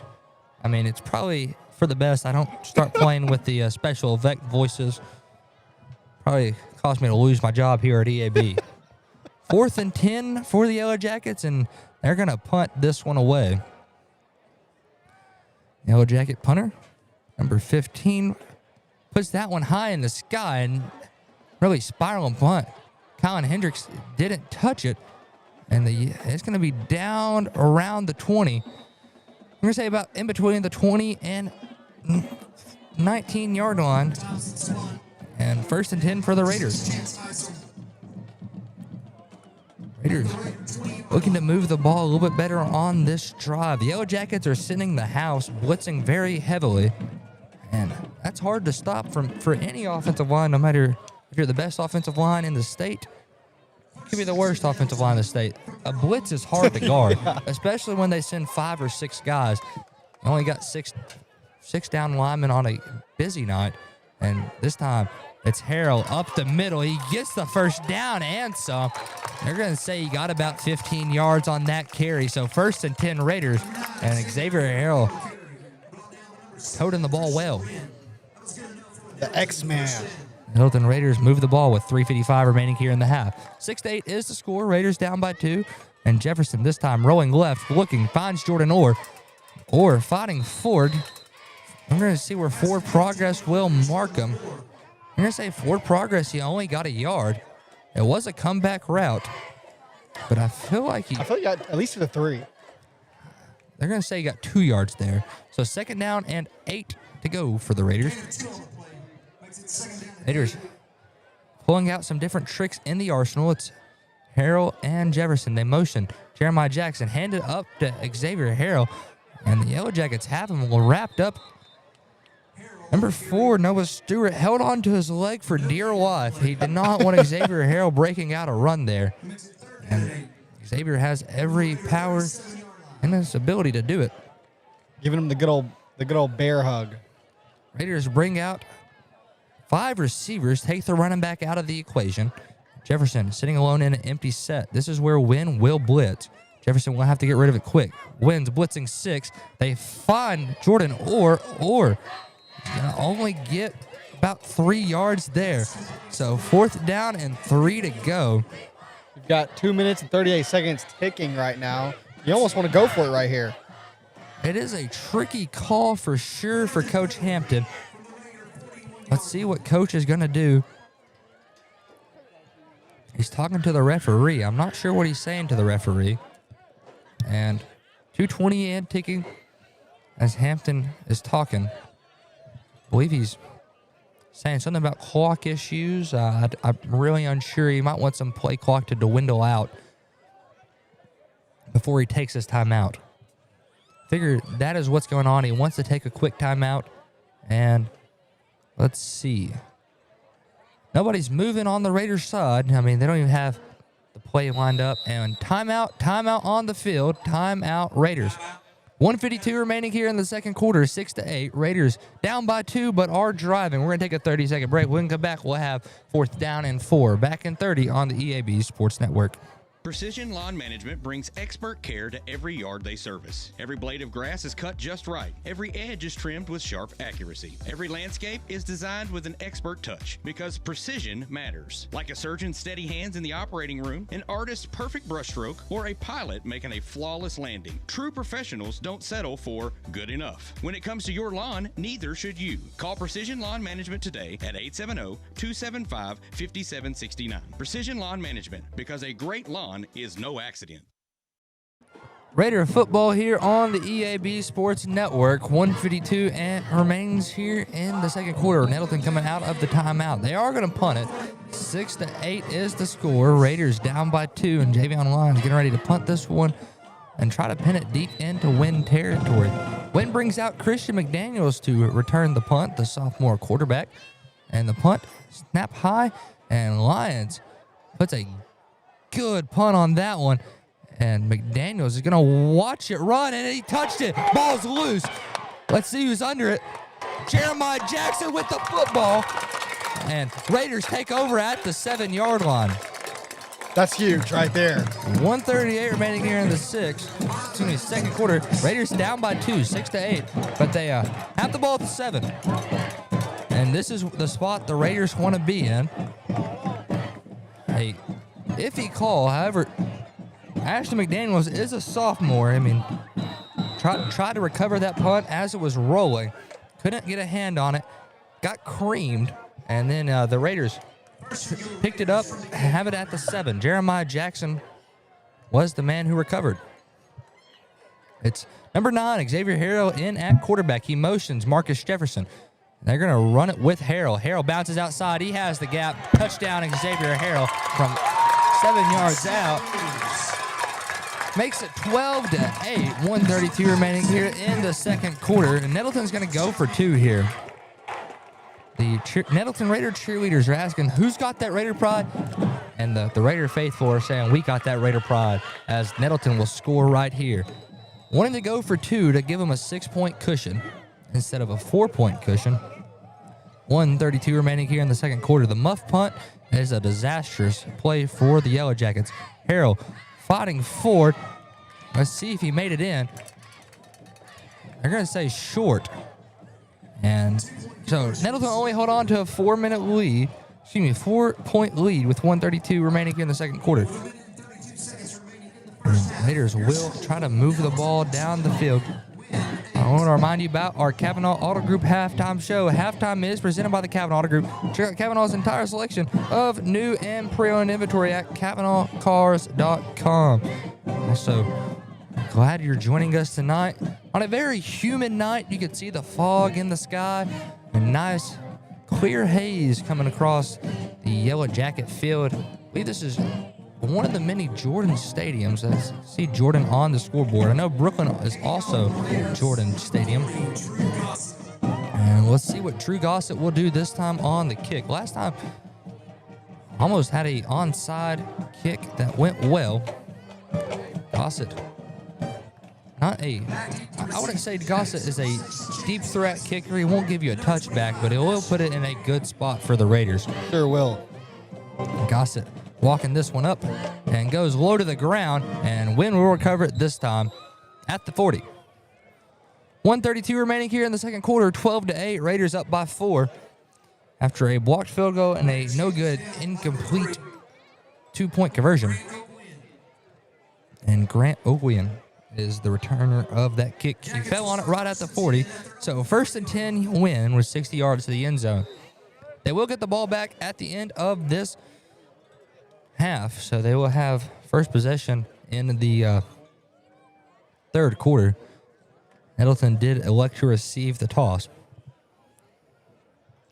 Wynne lining up under the gun with Chris McDaniels. He motions over the tight end of Wynne. And this time they hand it up the middle, and he gets met at the line. Christian Wren was met by a handful of white jerseys, including number 29. That is Kyler Robinson. Don't know why I've called him Tyler a little bit this season. That's my apologies, Mr. Kyler. I also accidentally called James Jackson James Johnson at his big pick against Harding. So my apologies to Miss Jackson if you're watching. I did not mean to call him Johnson. Still learning. 2nd and 9. McDaniel looking to pass. He's trying Braylon Hendricks. Hendricks knocks it incomplete. And that's 3rd down and 9 for the Yellow Jackets. Braylon and Kylan Hendricks, 2 lockdown corners. Kylan with the 2nd most interceptions on the team right after Desmond Copeland. I believe it's 6 and 5. Yep. So they're both good defensive backs. Guys you don't want to see in coverage. And Desmond Copeland should return next week after suffering 2 dislocated shoulders. Dislocated one, gets back in the game, dislocates the other. Talked to Coach Malone a little bit about that earlier. McDaniels under the gun. Tosses out to Christian Wren, and he's tripped in the backfield. Keeps bowling forward. Gets about 6 yards there, and there's a flag on the play. Interested to see what this call is going to be. I didn't see any unnecessary roughness or a face mask, but it's right at the spot of the tackle. I'm really interested. They will call a face mask. So, tack on at the end of the run. They only said 5 yards. Face mask is 15. Well, 45 seconds left in this. Oh, I don't know. Okay. Yeah, 5-yard penalty at the end of the run. So 1st and 10 for the Jackets. That clock is ticking as well. 34 seconds and ticking. Yeah, Wynn's going to have to move the ball. They're in the shotgun. Christian McDaniel trying to get the Raiders to jump. McDaniel get the snap. He's going to roll right side, looking to throw. He's going to take it up himself, running, and is hit hard by Torrance Spinks. And we're going to have a timeout on the field. Timeout, Yellow Jackets. 15 seconds remain here in the second quarter. 12-8. Raiders up by 4. We're going to take a 30-second break. When we come back, we'll have more Raider football. Back in 30 on the EAB Sports Network. Crown Trophy in Jonesboro knows what it means to be a champion. Whether it's celebrating the big win or recognizing hard-earned achievements, they've got you covered. From custom trophies and plaques to medals and awards, Crown Trophy will help you honor the moments that matter. Crown Trophy is proud to support our local high school athletics because building champions starts right here in our community. Visit Crown Trophy on Southwest Drive in Jonesboro or on Facebook. Crown Trophy, celebrate your victories with us. Raider football here on the EAB Sports Network. 18 seconds set on the clock after the Wynne timeout. Second quarter, 12-8. Raiders up by 4. Raiders started the game off with a kickoff return touchdown by Kalmari Harrell. And Xavier Harrell punched in the second one after the muff punt recovered by Jeremiah Jackson. Raiders here on defense. Ball spotted at the 33-yard line in Wynne territory. McDaniels looking to throw. He's trying James Jackson. And the pass is incomplete, overthrown, makes it 2nd and 10. 13 seconds remains here in the second quarter. Wanted number 6, Chance Isom, and just too much power on that throw. 2nd and 10 for the Yellow Jackets here. Clock stopped at 13 after the overthrown ball. 12-8 is the score. Raiders up by 4, and Yellow Jackets here on offense. McDaniels this time throwing yet again, this time looking for number 23. That pass is picked off. James Jackson, here he comes. He has a wide open space. Jackson up to the 40, 45, 50, staying in bounds, moving his feet, still on his feet at the 35, and finally brought down at the 30. James Jackson with the coverage and the lockdown play. That's how we're going to end the second quarter. There is a flag down, and don't believe they're going to make him play that play. I believe the flag is really interested to see what this is going to be. It might be holding, so it just backs him back. But it's at the clock has expired. So usually if there's a flag, if they don't wave it off, they will have to play one play. It's not pass interference because the flag's down here at the 48. The pass was picked off at the 15. During the return, block in the back. Penalty is declined, so we'll take it to the half. 12-8 is your score here at halftime. Nettleton leads by 4. We're going to take a 3-minute break. When we come back, we're going to have our Kavanaugh Auto Group halftime show. Back here in 3 minutes on the EAB Sports Network. Looking for a checking account with no hassles and no hidden fees? First Community Bank has you covered with our free checking account. Open yours today with just $50 and enjoy no monthly service charge, no minimum balance requirement, and access to free bill pay and First Link internet banking. Plus, get a free ATM card and a MasterCard debit card, subject to approval. First Community Bank, where community comes first. Member FDIC. Your vehicle is a personal and important investment. At Central Collision Center, we're more than collision repair. We do everything from minor paint touch-ups and windshield replacements to framework. We're committed to customer satisfaction and provide the highest quality of service. At Central Collision Center, we provide honest and expert auto care and offer a written lifetime warranty and on-site rental car arrangements. Stop by or give us a call today to schedule your free estimate. Central Collision Center. Professional, convenient, reliable. Behind Central Chevrolet on Stadium and online at centralcollisionctr.com.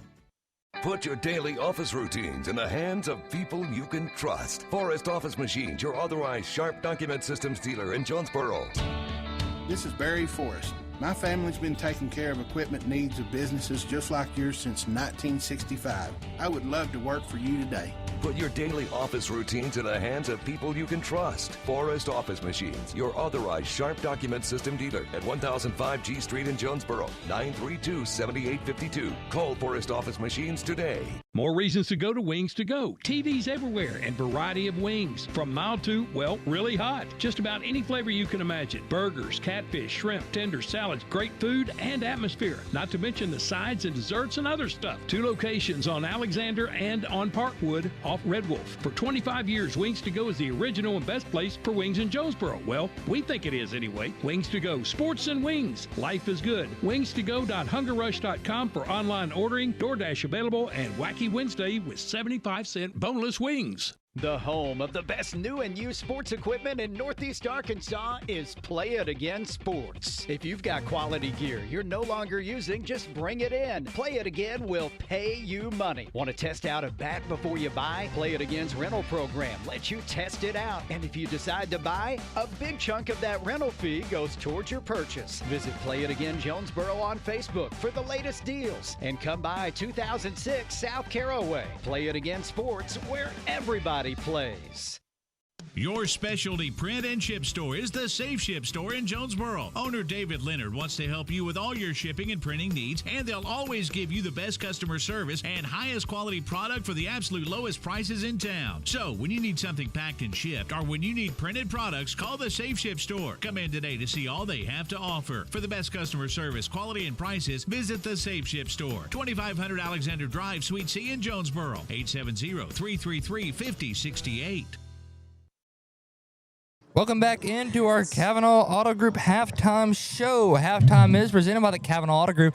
You can check out Kavanaugh's complete and entire selection of new and pre-owned inventory at KavanaughCars.com. A 12-8 first half is where we mark on the scoreboard as the Wynne marching band takes the field. Been a good game so far, a game of defensive battles. Nettleton's forced a couple of good 4 and outs, so has Wynne. Seen the punter a couple times for both teams out on the field. An interception, a fumble. I mean, seen everything so far from the Raider defense. James Jackson with a big interception to end the second quarter. Had a fumble recovery also while Wynne was in the I believe at the 5-yard line. I know they took it over at the 4. It's been a fun one so far. Also seen a muff punt recovered by Jeremiah Jackson. A little bit of everything so far, and to open the game off, it was a 65-yard kickoff return touchdown by Kalmari Harrell to make it 6-0. The extra point was blocked by the Yellow Jackets. For Wynne, their first score came at 5-11. Braden Smith, 1-yard touchdown run. He also punched in the 2-point conversion to make it 6-8. In the second quarter, after the muff punt, Xavier Harrell ran it 6 yards to the house to make it 12-8. The Raider 2-point conversion was no good. That's the scoring so far. We've seen a fun, action-filled game. The Raiders doing a good job and playing some really good football so far. Raiders right now sitting in the 2 seed of the 5A East. Right now the 1 seed is Valley View. They will have the 1 seed no matter what because of a head-to-head game and total scoring. They beat the Raiders last week 21-14. So even if the Valley View Blazers lost tonight, Nettleton won, they will have the 1 seed due to head-to-head advantages. If Nettleton wins and Harding Academy wins, Nettleton will take the 2 seed, but if Nettleton loses, Harding Academy wins, Nettleton will still have the 2 seed due to head-to-head scoring. We're going to alert you about games around the 5A East here in a little bit. We'll get all the scores marked down. Valley View is taking on Batesville tonight, and that's a close one so far, 21-14, with Valley View has the ball with the last few minutes of the second quarter. We're watching that game, and Valley View just punched it in the end zone, so Valley View will go up 27-14 over the Pioneers. Other games around, it's the Battle of the Bell, a big game in Paragould, Arkansas. It's Paragould versus Greene County Tech, and that's always a game to talk about. And the Eagles are leading the Rams 34-14 here in the last few minutes of the second quarter. That's always a fun game to talk about with my girlfriend. She went to Paragould High School. She's a Ram, and I believe she said her entire time in high school she can't think of one where the Rams won the bell. The other game is Brooklyn at Harding Academy. Both really good teams. Harding Academy, the 3 seed currently. We're going to get the score of that one. Try to see if Harding Academy has a football live stream page. I don't know if the Brooklyn crew made their way out tonight. I might have to check that side. Yeah, right there. Brooklyn against Harding Academy. They are not showing the scoreboard, or it's our connection behind. Trying to get all the games to you just to show you score updates around the 5A East to see what the Raiders seeding is going to be. The 2 seed does seem locked for the Raiders as The only other in contention is Harding Academy and Batesville. And both Raiders have beat both teams. The Harding Academy live stream will not load, so we're just going to keep it right here and talk a little bit about the state playoffs. Nettleton will have the 3 seed from the West at this point in time. They will take on, most likely, Morrilton. Morrilton is a tough team. They run the spread flex. I have returning brothers from Morrilton. The Bearcats lead Harding Academy 27-21. So Bearcats trying to push together a last-second shove for conference. I believe they're sitting at 3-3 so far in conference play. We're going to get total standings right quick, thanks to our good friends at Max Preps. Usually check Hootens as well. In conference, they are 2-3, so out of conference, out of the playoff race. So far in the playoffs right now is Valley View at 1, Nettleton at 2, Harding Academy at 3, and Batesville tagging along at 4. So that is the 5A East currently. It's been a fun 5A East season as always. One of the most competitive leagues in all of the state. I mean, we see a lot of good football every night, and any given team can win at any given moment. Greene County Tech. We got conference standings right here. So Valley View is undefeated in conference, 7-0. They are the 1. Nettleton the 2, 5-1. One loss coming to Valley View. Harding Academy 4-2. Their 2 losses are Nettleton and Valley View. At the 4 is Batesville. They're 4-2. And at the 5 is Wynne. Wynne is sitting at 2-3, tied with Brooklyn at 2-3. Greene County Tech is 1-5. Their one conference win is against the Bearcats.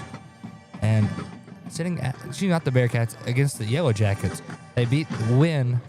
And at the final seed is Paragould.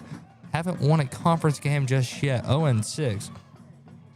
However, it is a rivalry week for Paragould, and that always makes them play a little bit harder.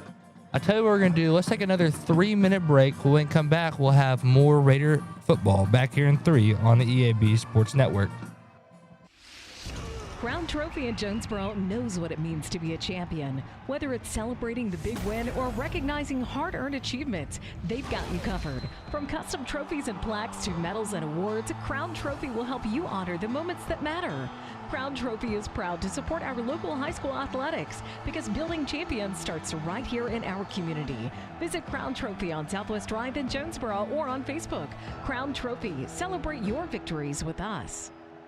Precision Lawn Management brings expert care to every yard they service. Every blade of grass is cut just right. Every edge is trimmed with sharp accuracy. Every landscape is designed with an expert touch because precision matters. Like a surgeon's steady hands in the operating room, an artist's perfect brushstroke, or a pilot making a flawless landing. True professionals don't settle for good enough. When it comes to your lawn, neither should you. Call Precision Lawn Management today at 870-275-5769. Precision Lawn Management, because a great lawn is no accident. Calling all Red Wolves fans, the Social in Greensboro Village is your official A-State game day destination. Pregame with cold drinks and killer eats. Catch every away game at their watch parties. And after home games, the party's just getting started with live music and late night fun. Game day specials, great eats, and family fun. Always social, always game day ready. Follow the Social on Facebook and Instagram and make your next Red Wolves Saturday legendary. A home isn't just 4 walls and a roof. It's memories, milestones, a piece of who we are. That's why homeowners across Northeast Arkansas trust Ozark Valley Contracting to keep theirs strong. From roofs and siding to decks and full remodels, every project is built with care, craftsmanship, and pride because they know that quality work today means lasting value tomorrow. Call Ozark Valley Contracting at 870-586-4625 and build confidence in your home's future. Ozark Valley Contracting. Quality starts from the ground up. One of Northeast Arkansas's most trusted names is celebrating its 24th year with a huge anniversary sale. Nebo Auto Center, your new car alternative, is home to a wide selection of late model, low mileage cars, trucks, and SUVs that fit almost any budget. And at Nebo, you're dealing with an experienced, no hassle sales staff that you can trust. So go see your friends at Nebo at 3910 Stadium Boulevard during their 24th anniversary sale. And visit NeboAuto.com. We go Nebo. Pico Food says good luck to all the players, coaches, cheerleaders, and marching bands taking the field tonight. Under the lights, it's not about who's in your path, it's about who's in your huddle. And Pico Foods is a proud teammate and supporter of local communities and the state's agricultural producers. Learn more about how Pico Foods buys direct to support local producers. In Arkansas and Missouri, call David Durham or James Chester, 870-202-7101. In Alabama and Mississippi, call Andrew Parker or John Taylor Hickman at 601-670-9383. Welcome back into our Kavanaugh Auto Group halftime show. Jacob Winter and Hunter Tolbert here, bringing you the action. And man, what a game we've had so far, a defensive battle. Only 2 touchdowns scored, 1 on a special teams for the Raiders. And Wynne only had 1 touchdown so far on a 1-yard touchdown run. And man, it's been a fun football game. I have no complaints other than the humidity. It is muggy out here, and you can see the fog coming down. It was nice and toasty earlier, about solid 74 degrees, and then temperatures dropped. However, humidity did not. It's kind of rained this morning. We kind of seen a little bit of all weather. Yep. And it's the, I wouldn't say perfect Friday night weather, but it's Friday night weather to say the least. Good old Friday Night Lights, though. You can't go wrong with the Friday Night Lights. Can't. Kind of gives a nice over-glooming shadow to the Friday Night Lights. 63 degrees here at Wynne. The high of the day was 71. Low is 58. Hopefully not get that nice little chill going on. And I want to tell you guys about the big game tomorrow. It's a big game. It's the Red Wolves versus Southern Miss. And you can tune in on 107.9 and listen to Matt Stoltz, a part of the EAB Sports Radio Group. And he does a phenomenal job covering the Red Wolves. And if you can attend, if you're in Jonesboro and I have nothing to do around 11, I'm going to go watch the Red Wolves take home their piece of the conference title. If they win, they have a great shot going to conference because the other teams are 4-1. And they beat Troy last week, a defensive game. I watched the game. It was a great game. 9 sacks. It was a team record. And, I mean, I don't think there was a play I saw Kilgrease standing up on his own feet. And Jalen Rayner looked electric in the first quarter. I mean, they put up 2 quick touchdowns and a field goal to make it 17-0 for a long time. And then the defense gave up 3. But Troy's a strong team as well. Troy is known to be a good team. They were actually picked to win that football game. They were. And the Red Wolves, they do a good job. And if you have nothing to do tomorrow, go watch the Red Wolves. I'll be there. It is Phi Delta Theta's Dad's Day, and we're going to be hanging out with our dads and watching some football. What more can your dad want?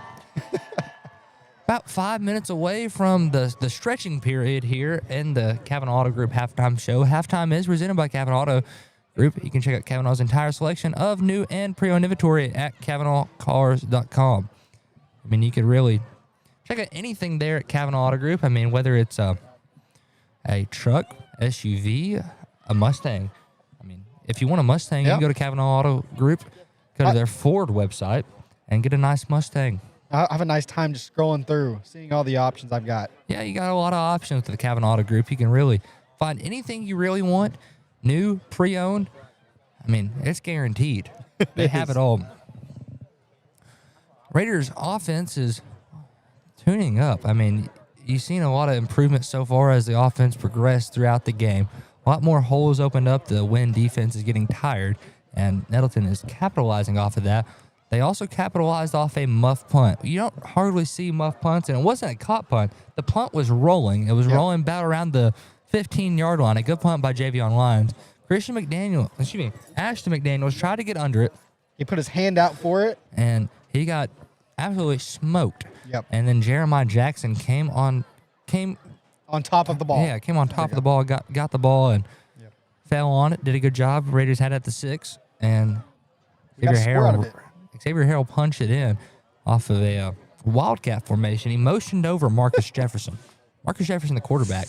And he put the ball in the end zone on his own 2 feet. And it's been a fun game so far. Raider coaches are making their way back out on the field. So that means usually the players are behind them. They're getting ready to stretch it out, get back loose, and get ready to play some football. We're waiting for our director to bring back towards the booth. We're not out of things to talk about, but he got to go to the bathroom, so we're trying to fill some dead airspace. Here comes the Raiders. They're trotting back out on the field in their white uniforms, and the Yellow Jackets follow suit. Both teams on their way out to the field. I'll tell you what we're going to do. We're going to take a quick 3-minute break. When we come back, we'll have more of our Kavanaugh Auto Group halftime show. Back in 3 on the EAB Sports Network. We are pioneers, dreamers, the ones they said would never make it, and the ones still trying. We are lifesavers, life changers, and those who bring life to your world. We are where compassion meets precision and empowerment meets innovation. An expert system of care where love abounds so that God can do the impossible. We are here when you need us most. We are NEA Baptist. Be a genius and shop at FoodSmart, where you pay our cost plus only 10% at checkout.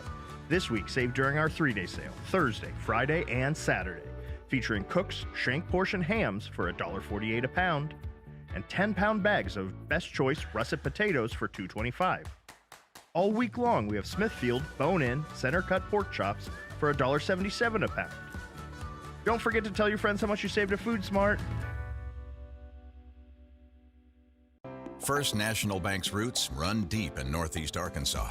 We began a single Paragould branch with one idea: customers first. By focusing on the best products banking has to offer and valuing the highest level of service, we're now 23 branches across Arkansas and Tennessee.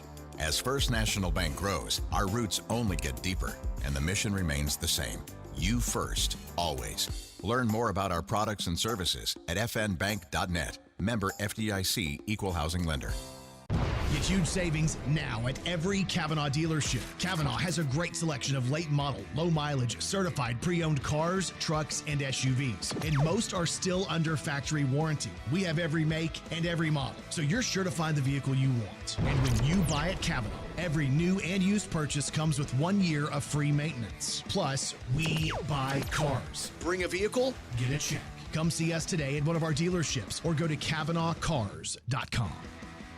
When injury sidelines you, Jonesboro Orthopedics and Sports Medicine is here to get you back in the game. They've been serving our local high schools for over 40 years, and JOSM is proud to be the official healthcare provider of A-State Athletics, with locations on South Main and on East Matthews inside St. Bernard's Health and Wellness Center. Find out more by visiting JOSM on Facebook and at JonesboroOrtho.com. Jonesboro Orthopedics and Sports Medicine, getting you back in the game. Some people see the ocean as a horizon. The U.S. Navy sees it as a path forward, a path to serve, to lead, and to protect. Whether it's advanced technology, world-class training, or opportunities that take you across the globe, your future starts here. Honor, courage, commitment. These are more than words, they're a way of life. Are you ready to rise to the challenge? Find your future. Join America's Navy. Visit Navy.com today. Welcome back into the last few seconds of our Kavanaugh Auto Group halftime show. Halftime is presented by the Kavanaugh Auto Group. You can check out Kavanaugh's entire selection of new and pre-owned inventory right at KavanaughCars.com. We're glad you're joining us. It's Jacob Winter and Hunter Tolbert, and we are bringing you the action tonight, just like always, and for old time's sake, the last regular season game of the year. And Wynne is having another light show. This is really impressive technology. It is. I love this. This is a great atmosphere to be in right now. You know what's another great atmosphere to be in on a football game night? What is that, Jacob? Down in Oxford at Ole Miss, they do the flashing lights. Yep. They bring out a drone light show and cheering on the Rebels on a Saturday. Wow. I got the opportunity to do that last year. It was at the Egg Bowl. Wow. It was quite the game. Ole Miss won, led by Jackson Dart. Great quarterback right there. He's no Bo Nix, but he's all right. Both teams are getting fired up right now. playing the I don't know the name of this song, but it's the one that goes, oh. The good old hype song. Yeah, it's the classic hype song that every team listens to. I mean, it must not be copyrighted. I guess not. I think Ole Miss uses this one. Penn State uses this one. A-State uses this one. Yep. I mean, I'm sorry you had to listen to me sing over the air, and now they got We Ready on. I mean, this is awesome. I feel like I'm at like a concert right now, maybe. It feels really professional of a live show.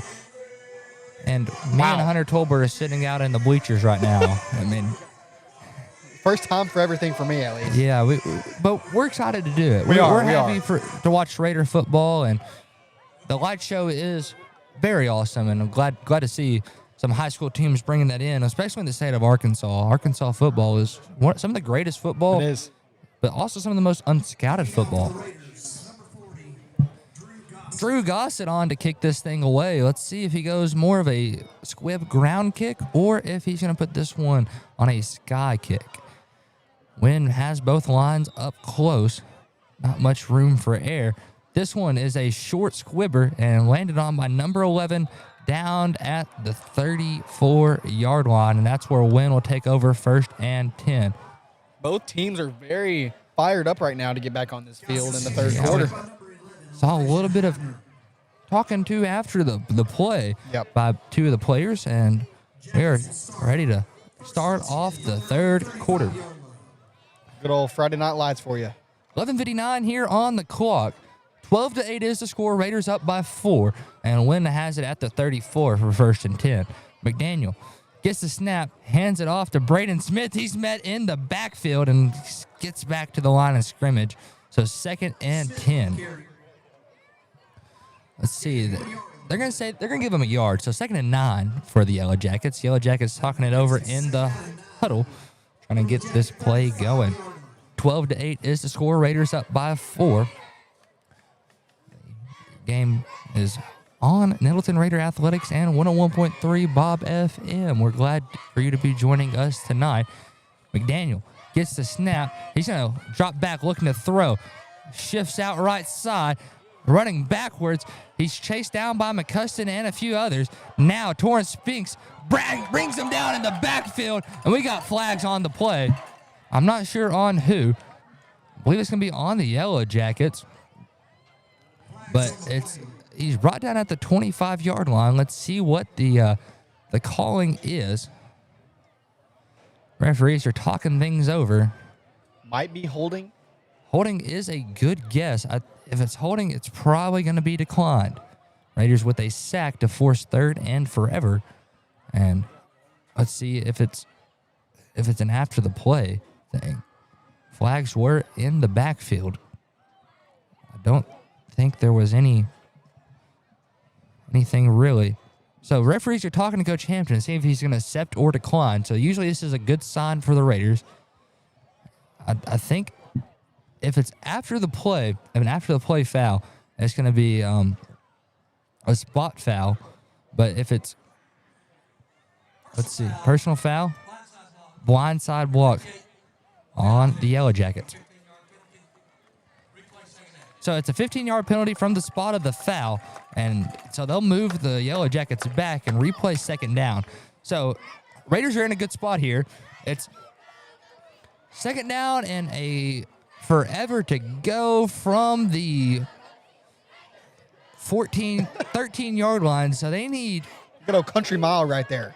They need about 31 yards for the 1st down, and they got 2 downs to really do it before they would have to punt. So Raiders going to be expecting more of a pass. They have their corners out, and McDaniels is under the center. McDaniels gets the snap. They hand it off to Braden Smith, and he's wrapped up and brought down by Damon Coleman. They get about 5 yards. They bring it up to the 20. Still about 24 yards to carry it out here. So 3rd down and a country mile. We'll call it that. I can't really tally that up off the top of my head. I get lost in the sauce. My numbers aren't too good. The last time I took math was agriculture statistics, and it's an interesting class. You don't really do math. You kind of count things up. Different quarterback in. And McDaniel goes out to receiver. And they go with Oglin, and they connect with a tight end, and he won't make it to the first down marker, but a good chunk play there as he's down at the 39-yard line. Cooper Thompson there, and it's 4th down and still about 6 for the Yellow Jackets, and it looks like they're going to bring out the punting crew. The Yellow Jacket punting crew has been pretty efficient so far, some decent-sized punts. And they're going to back Kylan Hendricks up to get ready to receive the punt. Hendricks kind of stretching out his shoulder around the 40. They're going to move him back up. So they're going to say 4th and 5. Watch for the freeze play. The delayed snap and then the punt. And the Raiders are going to just kind of not go for it and let it roll. It's going to be picked up right at the 25-yard line, and that's where Raiders will take over 1st and 10. Raiders will get their first drive of the 3rd quarter, and here they come. It was a good little safe play right there by the Raiders. Go ahead, make sure we don't have any mistakes, and offense will take over right there. Yeah. Excuse me, they take over at the 20. 1st and 10 Raiders at the 20, so 80 yards to the end zone. Raiders going to put together a slow-paced moving drive, try to kill as much clock with the lead. And Jefferson and Harrell joined with Jeremiah Jackson. They motion him out in the backfield. They hand it off to Harrell. Harrell bounces out left side. Harrell makes his way forward, gets the first down. However, there's a flag down. And Harrell bounces right back up. A big hit, but let's see. Holding on the offense, number 28. I believe that is the tight end, Hayden Hunt. The sophomore tight end, and just backs the Raiders up 10. So 1st down and 20 now for the Raiders. A 10-yard penalty pushes them back to the 10-yard line. With 9:28 remaining here in the 3rd quarter, 12-8. And Jefferson and Harrell in the backfield. They got 2 receivers out on the bottom. They motion the tight end, Hayden Hunt, and also shift over Xavier Harrell. They motion Jeremiah Jackson. It's going to be a pass. Jefferson looking deep, trying for Jordan Orr, and wide open. Orr caught. He's wrapped up, not wanting to go down, and he gets the body slam. There'll be a flag on the play. Unnecessary roughness on number 12.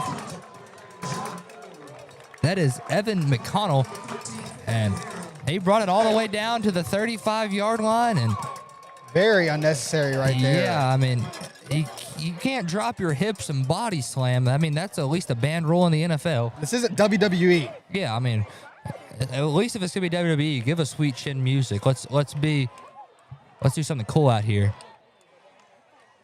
Let's see. Personal foul. Unnecessary roughness on the defense. It's a 15 yards from the end of the play, and keep the chains moving. That's huge right there. Adds on 4 yards for this offense. A big play turns into a bigger one after the unnecessary roughness call. Jefferson let that one go. What a pass, and a wide open Jordan Orr. They hand it off. Xavier Harrell following his blockers met after about a yard. 2nd down and 9. We'll say these Yellow Jackets are stopping the run game tonight. Yeah, they're doing a good job, and the passing game is open. It is. We did see that on that last play, and Jordan Orr was streaking down the field on a post route. Beautiful pass and a beautiful catch as well. That ball had a beautiful spiral and hit Jordan Orr in stride, and great play call. Jeremiah Jackson, the tight end, 2 receivers on the bottom, 1 receiver up top. They motion in Hayden Hunt and quarterback keeper, and we have a flag on the play. Let's see what the flag's going to be. Jefferson did not get much. Flag came, I believe, before the snap. Let's see what the referee will have to say here. My guess is going to be an illegal shift. Pretty good guess right there. Let's see. Let's get the indication here. Head motion. Penalty decline. So 3rd down and about 12 yards to go. Jefferson and the boys Need 12 to get the first, about 20 to the end zone. Jefferson motions over Jeremiah Jackson. He's dropping back. Wanted to throw yet again. This time it's batted down. It should be a dead ball. That was a forward pass. That was a forward pass deflected down. So fourth down with about 4th down and 12 yards to go. Raiders gonna pass it here. Great defensive awareness right there. I believe that was number 15. Could be wrong. I believe it was number 15. Yeah, good job by Wynne. Falling on the ball, even though it was not whistled dead off the forward pass. Jefferson now dropping back. Wanted to throw again, and he goes down with the sack. Number 15 there, Cooper Thompson, gets the sack in the backfield right there. You know, I think the turf monster got him, and then Cooper finished it off right there. Yeah, Yellow Jackets. I believe there's some sort of indication over there on the sideline. And the Yellow Jacket offense will take the field with 8:13 remaining here in the third quarter. Good stop from Wynne right there. I think he's saying bad motion. I'm not sure what bad motion means. I mean, probably describing Hunter Tolbert over here. He has no motion, so that makes a bad motion. I think that's what the kids are saying. So 1st and 10 for the Jackets at the 27-yard line. And with 8:13 remaining here in the third quarter, 12-8, Raiders with a 4-point lead over the Yellow Jackets, and they just put together a good stop on defense. Daniel with 2 down fullbacks. They motion Owen over to the left side. They hand it off to Braden Smith. Smith gets tripped up at the line, and we've got a helmet loose as well. Number 22 loses his helmet, and he'll have to sit this play out. 2nd down and 10. Smith goes nowhere as he's tripped up at the line of scrimmage. So 2nd and 10, 7:52 remaining here in the third and ticking. 12-8. Raiders with a 4-point advantage over the Yellow Jackets. Yellow Jackets always play the Raiders very, very hard. Yep. And it's always the last game of the year. It always means more. McDaniel back under the gun. 2 down as they toss this one out to Christian Wynne. Wynne going upfield and is brought down. We got flags down. Extracurricular activities going on over there on the Wynne sideline. Couple of big flags, 3 flags. Not a good look. Yeah, it's not trying to account for all the Raiders. All the Raiders will jog their way back to their sideline and trying to see what the indications are going to be. Who's this all on? 3 flags fly out. I mean, those flags just kept on coming. Flags everywhere. They're all over there by the sticks. They're probably counting numbers, and if there was any physical punches thrown, those players are automatically disqualified. Yep. So we'll have to wait on the official ruling here. 7:27 remaining here in the third quarter, 12-8. Raiders up by 4 as referees discuss this one out. So we're trying to. So dead ball, unsportsmanlike conduct. 15 on the offense. Unsportsmanlike. Number 4 on the defense. Number 5. So offsetting penalty. 3rd down. All righty. So I guess since it's all one big tussle, yep, they're just going to offset them all. So 3rd down and 5 for the Yellow Jackets. So no players disqualified, which is a good thing. We're 1 game away from this is the last game to the playoffs. Yep. That would be crucial. And the Raider fans, they're getting on their feet. They're bringing the energy. The defense needs to stop here. Pom-poms in the air. I mean, this is getting crazy. On the road, you don't really see the Raiders calling for their fans to get on their feet. The Yellow Jackets now, they're calling for their fans to get on their feet. And we're going to have a cheer off here. And here come the Raiders again. And 3rd down and 5. 7:27 remains here in the third quarter, 12-8. Raiders up 4. Still a whole lot of game left to be played. McDaniel motions over a Wynne. And the snap. They fake the handoff. He's going to pass. Fires. dropped. No, they're going to say it's caught, but not enough to move the sticks. 4th down and 2 yards to go. Thought that ball hit the ground. I guess he survived the fell and held on to it. Do want to apologize for the audio in the background right there. We're in the bleachers once again. Yeah, we're really taking what we're given and running with it.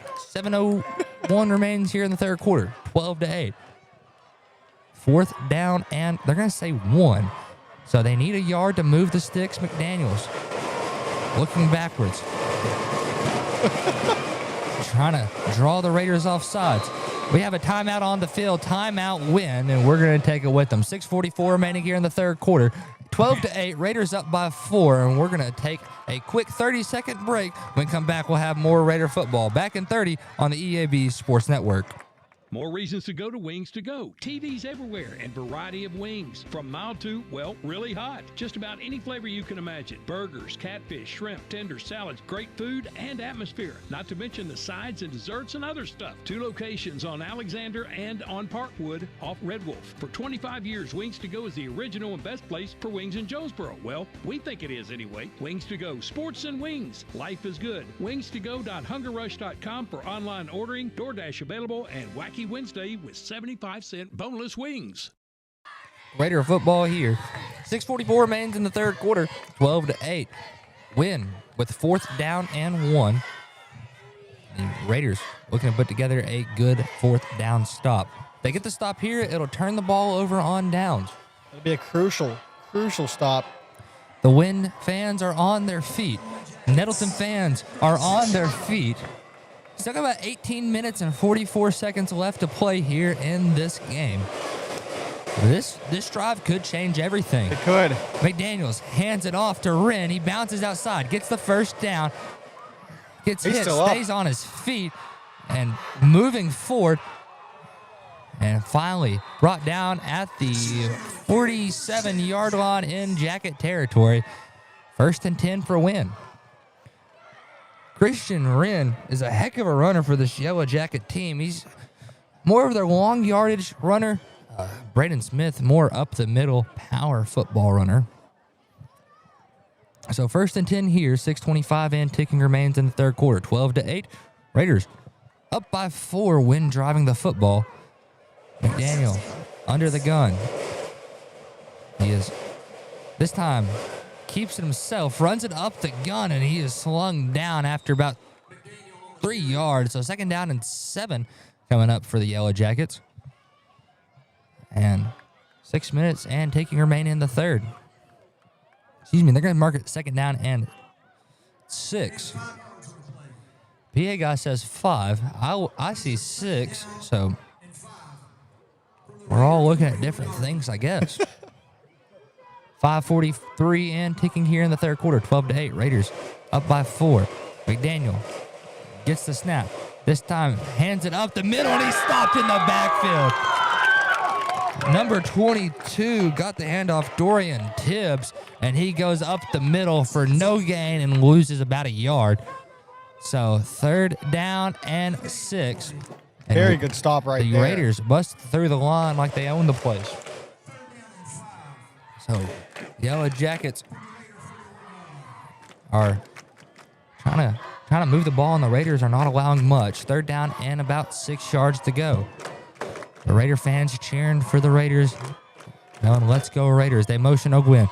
They hand it up to Dorian Tibbs again, and he is snuffed out after about a yard, maybe 2-yard carry. 4th down and 3 yards to go. And, man, the Raider defense is looking red hot like a tamale right now. They're putting up a good fight, Jacob. 4th down and 2 yards to go. 4:40 remains here in the third quarter. 12-8. They bring back out Christian Wren from the Wynne sideline. He did get the long first down just a second ago. We're going to see what Wynne decides to do here. They might try to throw the Raiders off with the pass. However, the Raiders secondary is locked down. Usually Raiders read the pass quick and float out to the flats. So it's a no-fly zone. McDaniel under the gun. They need 2 yards to move the chains. They hand it off to Braden Smith. He gets the first down, fights for some extra yards, gets about 7 yards there. Makes it 1st and 10 for the Yellow Jackets. Ball will be spotted at the 29-yard line. Yellow Jackets move the ball well on 4th down. 3:57 and ticking here in the third quarter, 12-8. Raiders with a 4-point lead over the Yellow Jackets. Yellow Jackets moving the ball into Raider territory further and further. McDaniels with 2 down fullbacks here. Motions Wynne over to the right side. They go quarterback rollout looking to pass. Throws it in the air. No one in the area.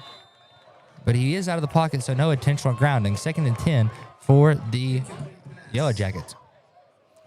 Ball spotted at the 29. Clock stopped at 3:30 here in the third quarter. 12-8 is the score. Raiders up by 4. And we are enjoying some Raider football on a foggy, humid night here in Wynne, Arkansas. Also known as the Delta. Yep. The Wynne Yellow Jackets known as the Delta Swarm. Yeah. Little fun facts with Jacob Winterman. They motion Wynne yet again. 2nd and 10. This time, they hand it up to Christian Wren, and he's going to be stopped after about a 6-yard carry. So 3rd down and 4 yards to go. Excuse me, they say McDaniels kept that one. It looked like he handed it off. And it looks like McDaniel lost his towel. I thought it was a flag that a Yellow Jacket picked up, and turns out it's just a Yellow Jacket towel. 3 minutes remain here in the third quarter. 12-8. Raiders up by 4. Former Raider quarterback Maddox Hampton is in the house. I see his mom, Summer Hampton, just walked him in. So Maddox Hampton supporting his former team on a big night. McDaniel with 2 down fullbacks and O'Gwynn on the left side. They motion O'Gwynn to the right. McDaniel gets the snap.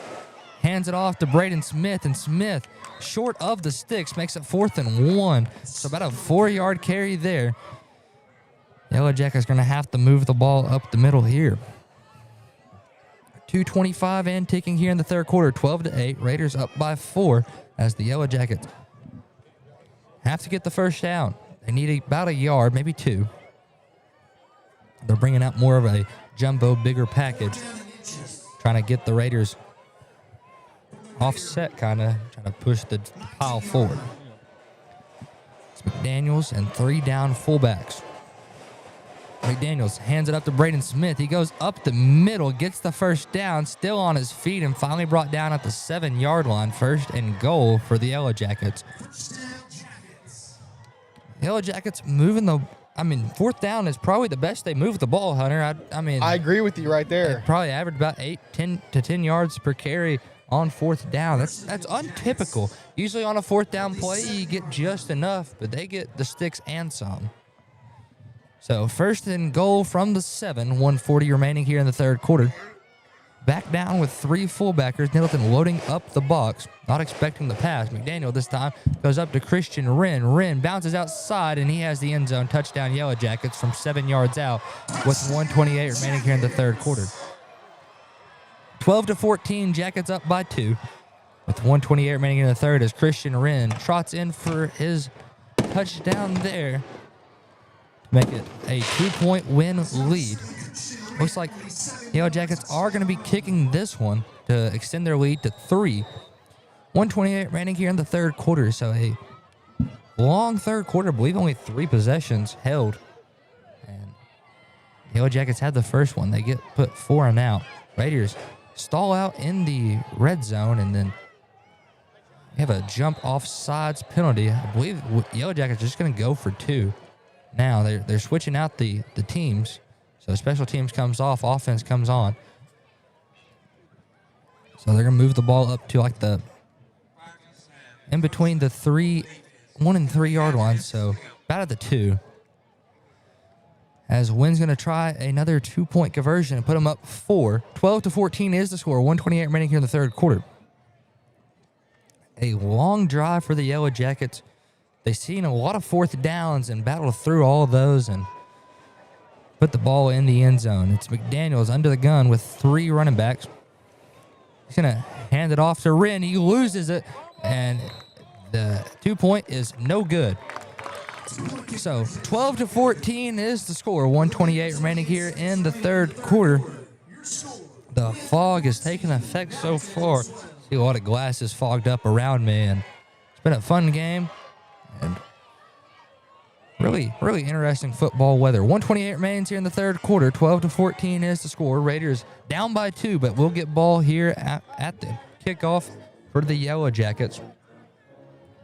Yellow Jackets started the game off with a onside kick, but had illegal precipitation. So, I mean, it rained when it wasn't supposed to, I guess, against the rules. And that pushed them back a 15-yard penalty. Yep. Who knew rain was a 15-yard penalty? I didn't see anything in the forecast either. That's probably why it made it illegal. And Wynne's coming on to kick this thing away as we get ready to start a Raider drive. 14-12, Wynne with a 2-point lead over the Raiders. Raiders with a chance to drive the ball back down the field and flip the score. Number 20, August Smith is on to kick this one away. Wynne moving around a couple of gunners, as they call them, the guys who gun downfield, try to get the man with the ball. Looks like he's kicking this one short. It is onside, and it goes out of bounds. Free kick out of bounds is what they're going to call that. And Raiders should get the flag. I don't see a flag come out. But went out of bounds at the 43-yard line, so that's better than where you get it for free kick out of bounds. So Raiders will take over there 1st and 10.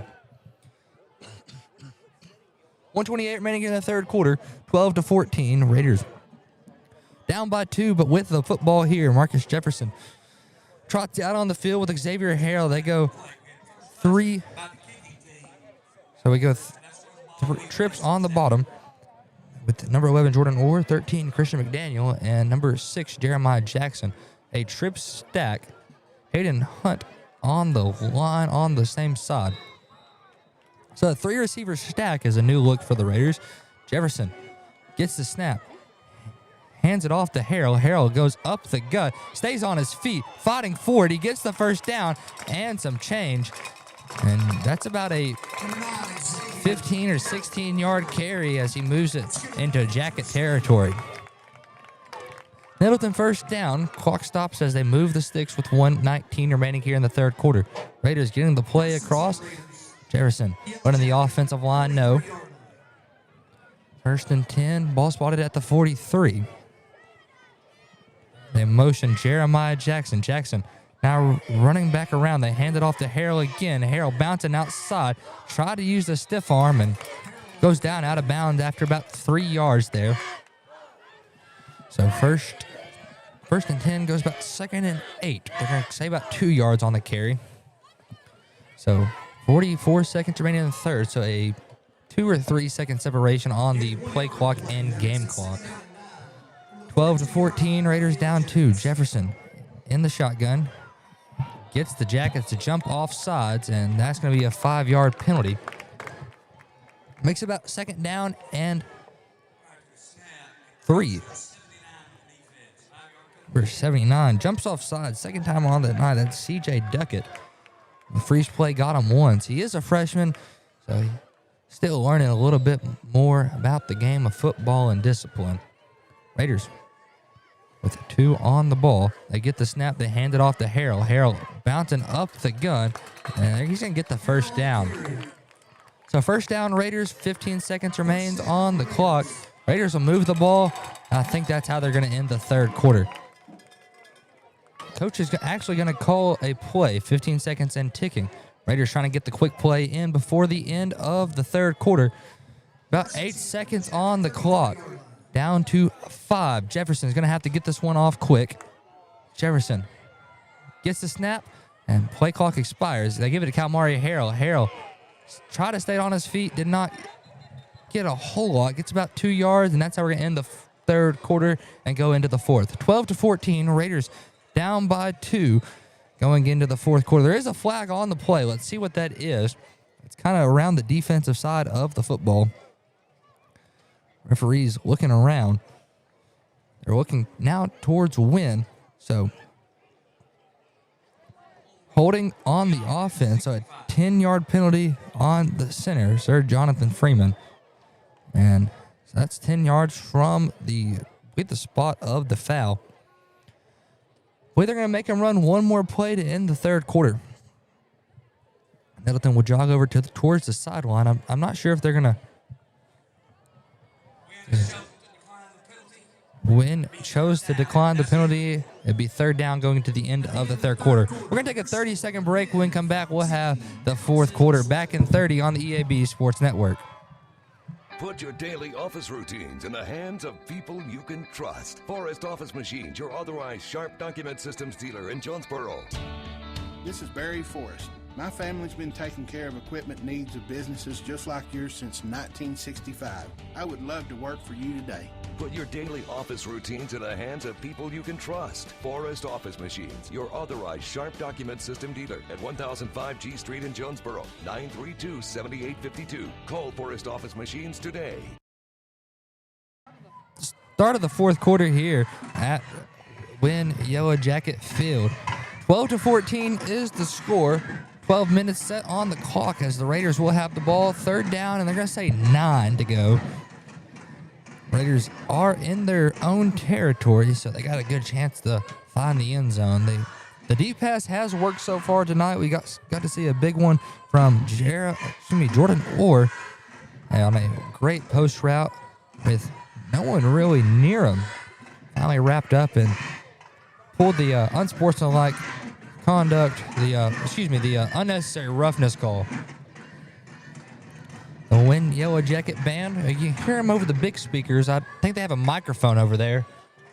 And it's right up near the Raiders sideline. They have a couple speakers on both sides trying to throw off the opponents, I reckon. 12-14. Raiders.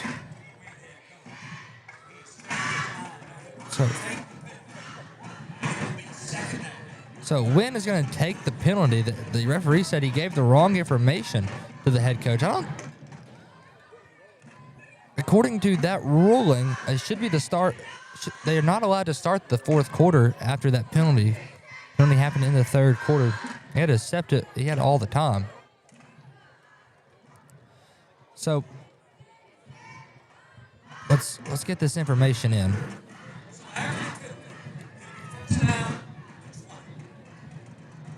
You're going to say first down and 20. I think the referees are as lost as I am.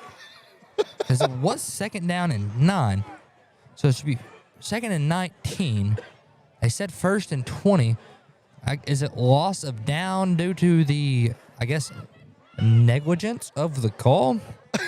I don't know. I mean, that's a good way to put it right there, Jacob. I don't know. So the PI guy says second and 20.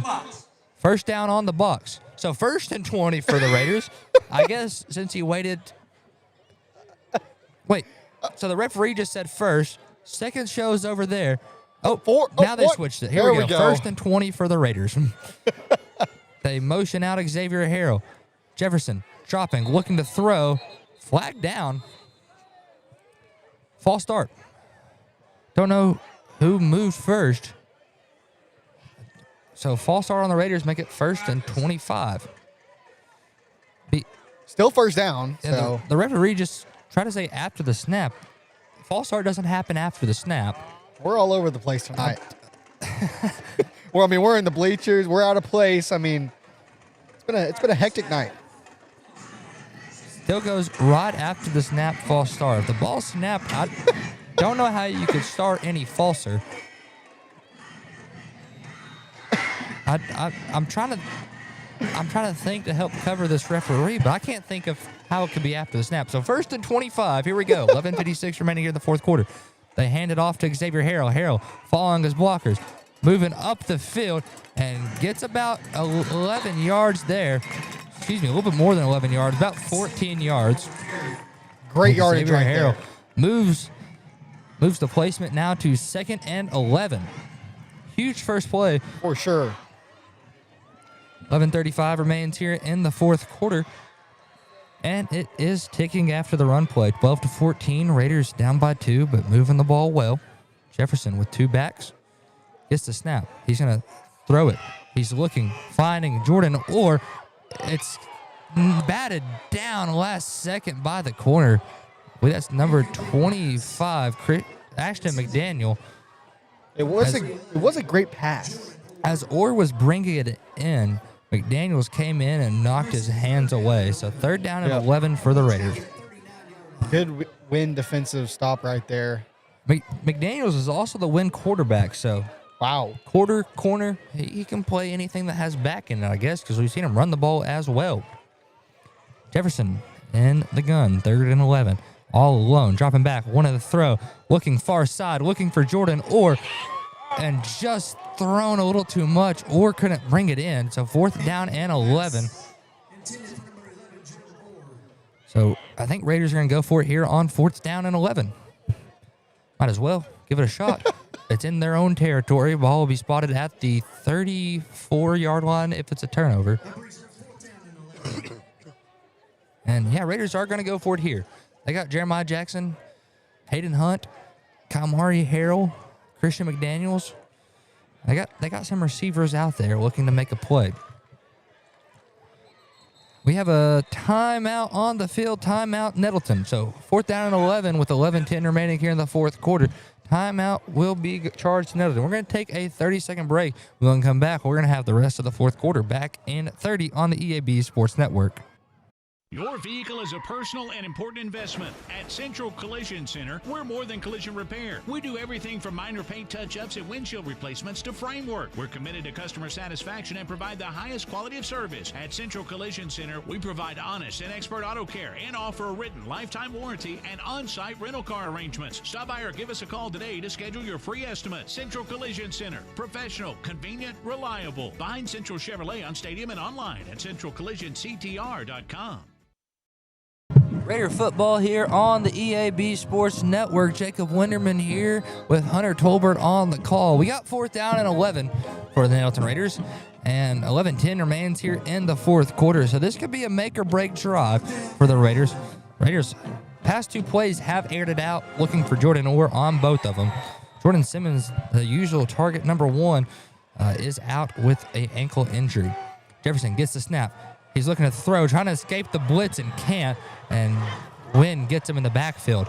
They bring the linebacker core and get a stop in the backfield. And Cooper Thompson was the man accredited the sack. So Wynne up by 2 and gets the ball 1st and 10, spotted at the 45 in Nettleton Raider territory. So they got about 55 yards to cover the rest of the field. Excuse me, about 55 yards. And a good stop right there by the Yellow Jackets. So 1st and 10 here for Wynne. But sitting at 2-4 in conference. And we got Ashton McDaniels in under the gun. 2 down fullbacks. They go up the middle with Braden Smith, and Smith fighting forward. They're going to move the sticks on the first. No, they're going to go just shy of the sticks. 2nd down and 9. Wynne playing some hurry up, moving the ball quick. McDaniels this time goes toss. It's a double pass. Christian Wren trying to throw, and he gets caught in the backfield for about a 3-yard loss. 2nd down and 1 turns to 3rd down and about 3 or 4. You saw Hunter, it looked like he wanted to throw there. He dropped back. He was looking for it. And just had nothing. The Raider defense closed it in. And he loses about 2 yards on the play. 3rd down and 3 yards to go to the sticks. And Raiders looking to put another stop out for the Wynne defense. McDaniels under the gun. 2 down fullbacks, and they motion over Stewart. McDaniels gets the snap, hands it off to Braden Smith. Smith up the middle, spinning around, gets a 1st down. Ball be spotted at the 42-yard line in Yellow Jacket territory. It's about a 5-yard carry right there. Turns into a 1st down play for the Yellow Jackets. We really need a nice Raider defensive stop. We need a nice Raider defensive stop. As Hunter said, that would be great. 1st and 10 Yellow Jackets. McDaniels motions Stewart. They go up the middle, however, to Braden Smith. He gets about somewhere between 3 and 2 yards. Referee standing in between both of them. So 2nd down and let's just say 7. Give them the benefit of the doubt. 2:30 remaining here. 9:30 remaining here in the fourth quarter. 12-14. Raiders down by 2. It's the Yellow Jackets bringing on some tight ends out into the huddle. McDaniels under the gun. 2 down fullbacks. They motion back over Stewart. McDaniels this time hands it off, and it goes nowhere up the middle. Looked like that was handed off to number 7, Christian Wynne, and he got tripped up automatically at the line of scrimmage. And Raider defense put together a good 2nd down stop.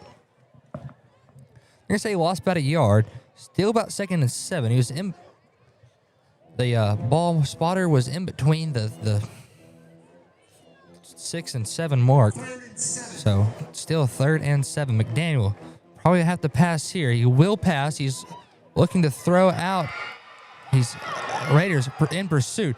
He chucks it deep, and Kylan Hendricks is there, letting Braden Stewart know that one was not a good pass, I guess. I mean, he was staring him down as the ball was overthrown. Pretty much bounced at the 10-yard line. Yep. They were both at the 15. About a 5 yards overthrow. And 4th down and 7 for the Yellow Jackets. They wanted Noah Stewart there. Kind of looks like they're going to be on to punt here, as Cooper is out on the field. He is the punter, and yeah, they're going to punt here on 4th and 7 at the Nettleton 38-yard line. Cooper gets the snap, kind of bobbles and almost blocked, and that one's going to take a Yellow Jacket roll, and they pick it up at the 1. Holy cow. Wow. That's bad position for the Raiders. Yeah, good spotting by the Yellow Jacket. Kylan Hendricks is going to let that one roll to the end zone, and did not roll to the end zone. The Jackets did a good job beating it down there and stopping it at the 1-yard line. Raiders trot out onto the field. Hopefully we get a good offensive drive right here. Kind of looks like they're running more of a jumbo set, bringing some big bodies out there. We've got to get ourselves out of this position in the backfield. Yeah, they got to push forward more yards than normal.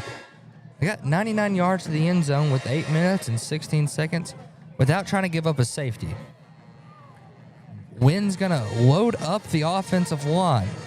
Nettleton hands it off to Harrell. Harrell up the middle on his feet. Here he goes. Harrell down the sideline. He has some space. Finally brought down at the 50. A 49-yard run. Woo! Mercy daddy. 1st down Raiders. That is an electrifying run right there. All the momentum is on our side, Jacob. That's exactly what you need for the Raiders. A 49-yard run out of the end zone. 1st and 10. Do it again, Raiders.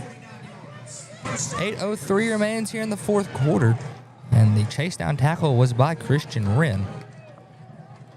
This time, Raiders, they run the exact same play with now Kalmari Harrell, and Harrell, they're going to say he's out of bounds right at the 40, and that's going to move the chains yet again. Raider momentum is coming through clutch. The Harrell brothers will do it to you. Somebody say it's coming in hot. I think that's a rap song that kids talk about. So Jefferson and Harrell in the backfield. They get the snap. They go to Harrell. This time, the Yellow Jackets are expecting it. Harrell dodges one could-be tackler and now goes down for a loss. A big-time loss. He lost probably about 15 yards there. He shredded off the defensive lineman, C.J. Duckett. And C.J. Duckett's not a small feller. He's not. But we're going to have to look to the air. About a 17-yard loss right there. Yep. Nettleton might try the air attack here for 2nd down and 27. Jefferson, hard count, no good. Raiders still have 2 timeouts. Wynne has 3. Timeout Wynne. Wynne only had 2 timeouts, so they're down to 1 timeout. 7:13 remaining here in the 4th quarter. And we're going to remind you about the America Navy post-game show.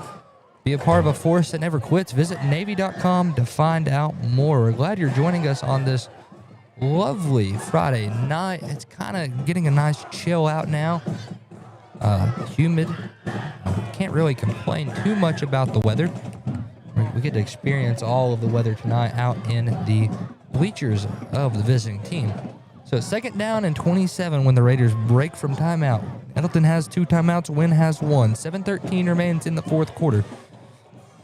Nettleton broke out 2 explosive back-to-back run plays, a 49-yarder and then a 10-yarder from the Harrell brothers. Now, after a 17-yard loss, Wynne read that one perfectly. It was the same play 3 times in a row, and Wynne pushed out a good stop. So 2nd and 27, Jefferson sits empty in the backfield. Quads over, bunched on the top of the line. 1 on the far side. Jefferson rolling left, finds Jeremiah Jackson. Jackson working upfield. Jackson gets about, I want to say about 17 or, no, they're going to say 19 yards there. So Raiders move it to 3rd down and 8. Heck of a play right there for the Raiders. Jeremiah Jackson, a heck of a runner. 3rd and 8 yards to go after the complete pass to Jackson for 19 yards. Raiders trying to move the chains here and keep the momentum going their way. Jefferson and Kalmari here on the backfield. 3 receivers on the right side. Jefferson going to pass again. It's a screen this time. The screen pass to Orr. He gets about 5 yards. Not enough for the 1st down. But I think the Raiders are going to go for it. 4th and 3 for the Raiders. They need the 1st down. And here they come. The jumbo package. This is a force to be reckoned with here. Let's see what the Raiders are going to use. Run-wise, they can run up the middle, run right, run left, run counter. They can do it. They can do it all. They could put Damon Coleman standing right by Xavier Harrell and running with Damon Coleman. I mean, we never know what to expect with this thing. The possibilities are endless. So 4th and 3, whistle blown pre-snap, and Nettleton takes their 2nd timeout of the 4th quarter. Excuse me, the 2nd half. We're going to take this timeout with them. 5:51 remains in the 4th. 12-14. Raiders down 2. When we come back, we'll have 4th down and 3 back here in 30 seconds on the EAB Sports Network. Looking for a checking account with no hassles and no hidden fees? First Community Bank has you covered with our free checking account. Open yours today with just $50 and enjoy no monthly service charge, no minimum balance requirement, and access to free bill pay and First Link internet banking. Plus, get a free ATM card and a MasterCard debit card, subject to approval. First Community Bank, where community comes first. Member FDIC. Raider football here, coming back from our timeout break. 5:51 remains in the 4th quarter. 12-14, Raiders down by 2, sitting at 4th down and 3. Raiders with a smaller jumbo package out here, trying to catch the Wynne defense off guard. They got Jefferson and Harrell out there. This can happen either way. The Yellow Jacket band is playing right now. They can't play while the whistle's blown. Raiders get the snap. They're moving up the field. And Xavier Harrell pushes forward, get the 1st down. And Wynne doesn't. The Yellow Jackets are pointing this way, and they will move the sticks. 1st down, Raiders. 1st down, they move them. There we go. 5:45 remaining here in the 4th quarter as Nettleton has 1st and 10, and Ahmed Hurston is pumped. He is juiced right now. He's thrilled. Patting his helmet, looking towards the Wynne sideline. I know. You think you're juiced, bro? 1st down and 10. 5:33 remaining here in the 4th quarter. 12-14. Jefferson gets the snap, hands it off to Harrell. Harrell has some room left side. Harrell, kiss it goodbye. End zone. They're going to say he got it. We're looking to the far side ref. They're going to say he stepped out. Just a little bit shy. Let's see where they're going to mark him down at the 7? No, they mark him down at the 9. Hey, they've got better eyes down there than we do up here. They do. That is true. And I see the world through some black and gold colored glasses. Sometimes some rose colored glasses. So First and goal from the 9. This is Kalmari Harrell here. He bounces outside. Harrell has some space. Stop shy at the 2, but still second and goal for the Raiders. You almost just want to do a hurry up and punch it in right here. And you know what it's going to be? Look at those guys. It's Keyshawn Washington, Xavier Johnson, Damon Coleman. It's a jumbo package. The Raiders special. Gotta love the jumbo package. It's Philly has the Philly special, the tush push. I mean, and the Raiders have the Xavier Harrell up the gut with the jumbo guys out there, the big fellers. Harrell gets the snap. He's going up the middle, and they got him at the 1. Just a yard shy, but we still have third down to go. Hey, don't give up on that jumbo package now. And in the words of Hunter Tolbert, don't give up on that jumbo package. They're going to say he did not get a yard. It looked like he did fight for it. No, far side guy is at a yard. So is the other guy. So Harrell leaping forward, ball comes out. Nettleton does seem to be underneath it. They unboxed the jumbo package. Nettleton does have the ball. It does seem to be that way. Trying to. Yeah. Number 58 has the ball. That is Mikael Hurt. He fell right on top of it. He waved that ball, letting us know. Xavier Harrell tried to jump over the line, and I guess he got a helmet to the arm and lost it. It happens to the best of us. So, 4th and goal. And this is one of the most crucial moments of the game. It is. 4 minutes and 9 seconds ticking right now in the fourth quarter. Down by 2 right now. The Raiders need a score. They are letting some play clock drain before they get the play call in. The Raider fans are cheering, "Let's go Raiders."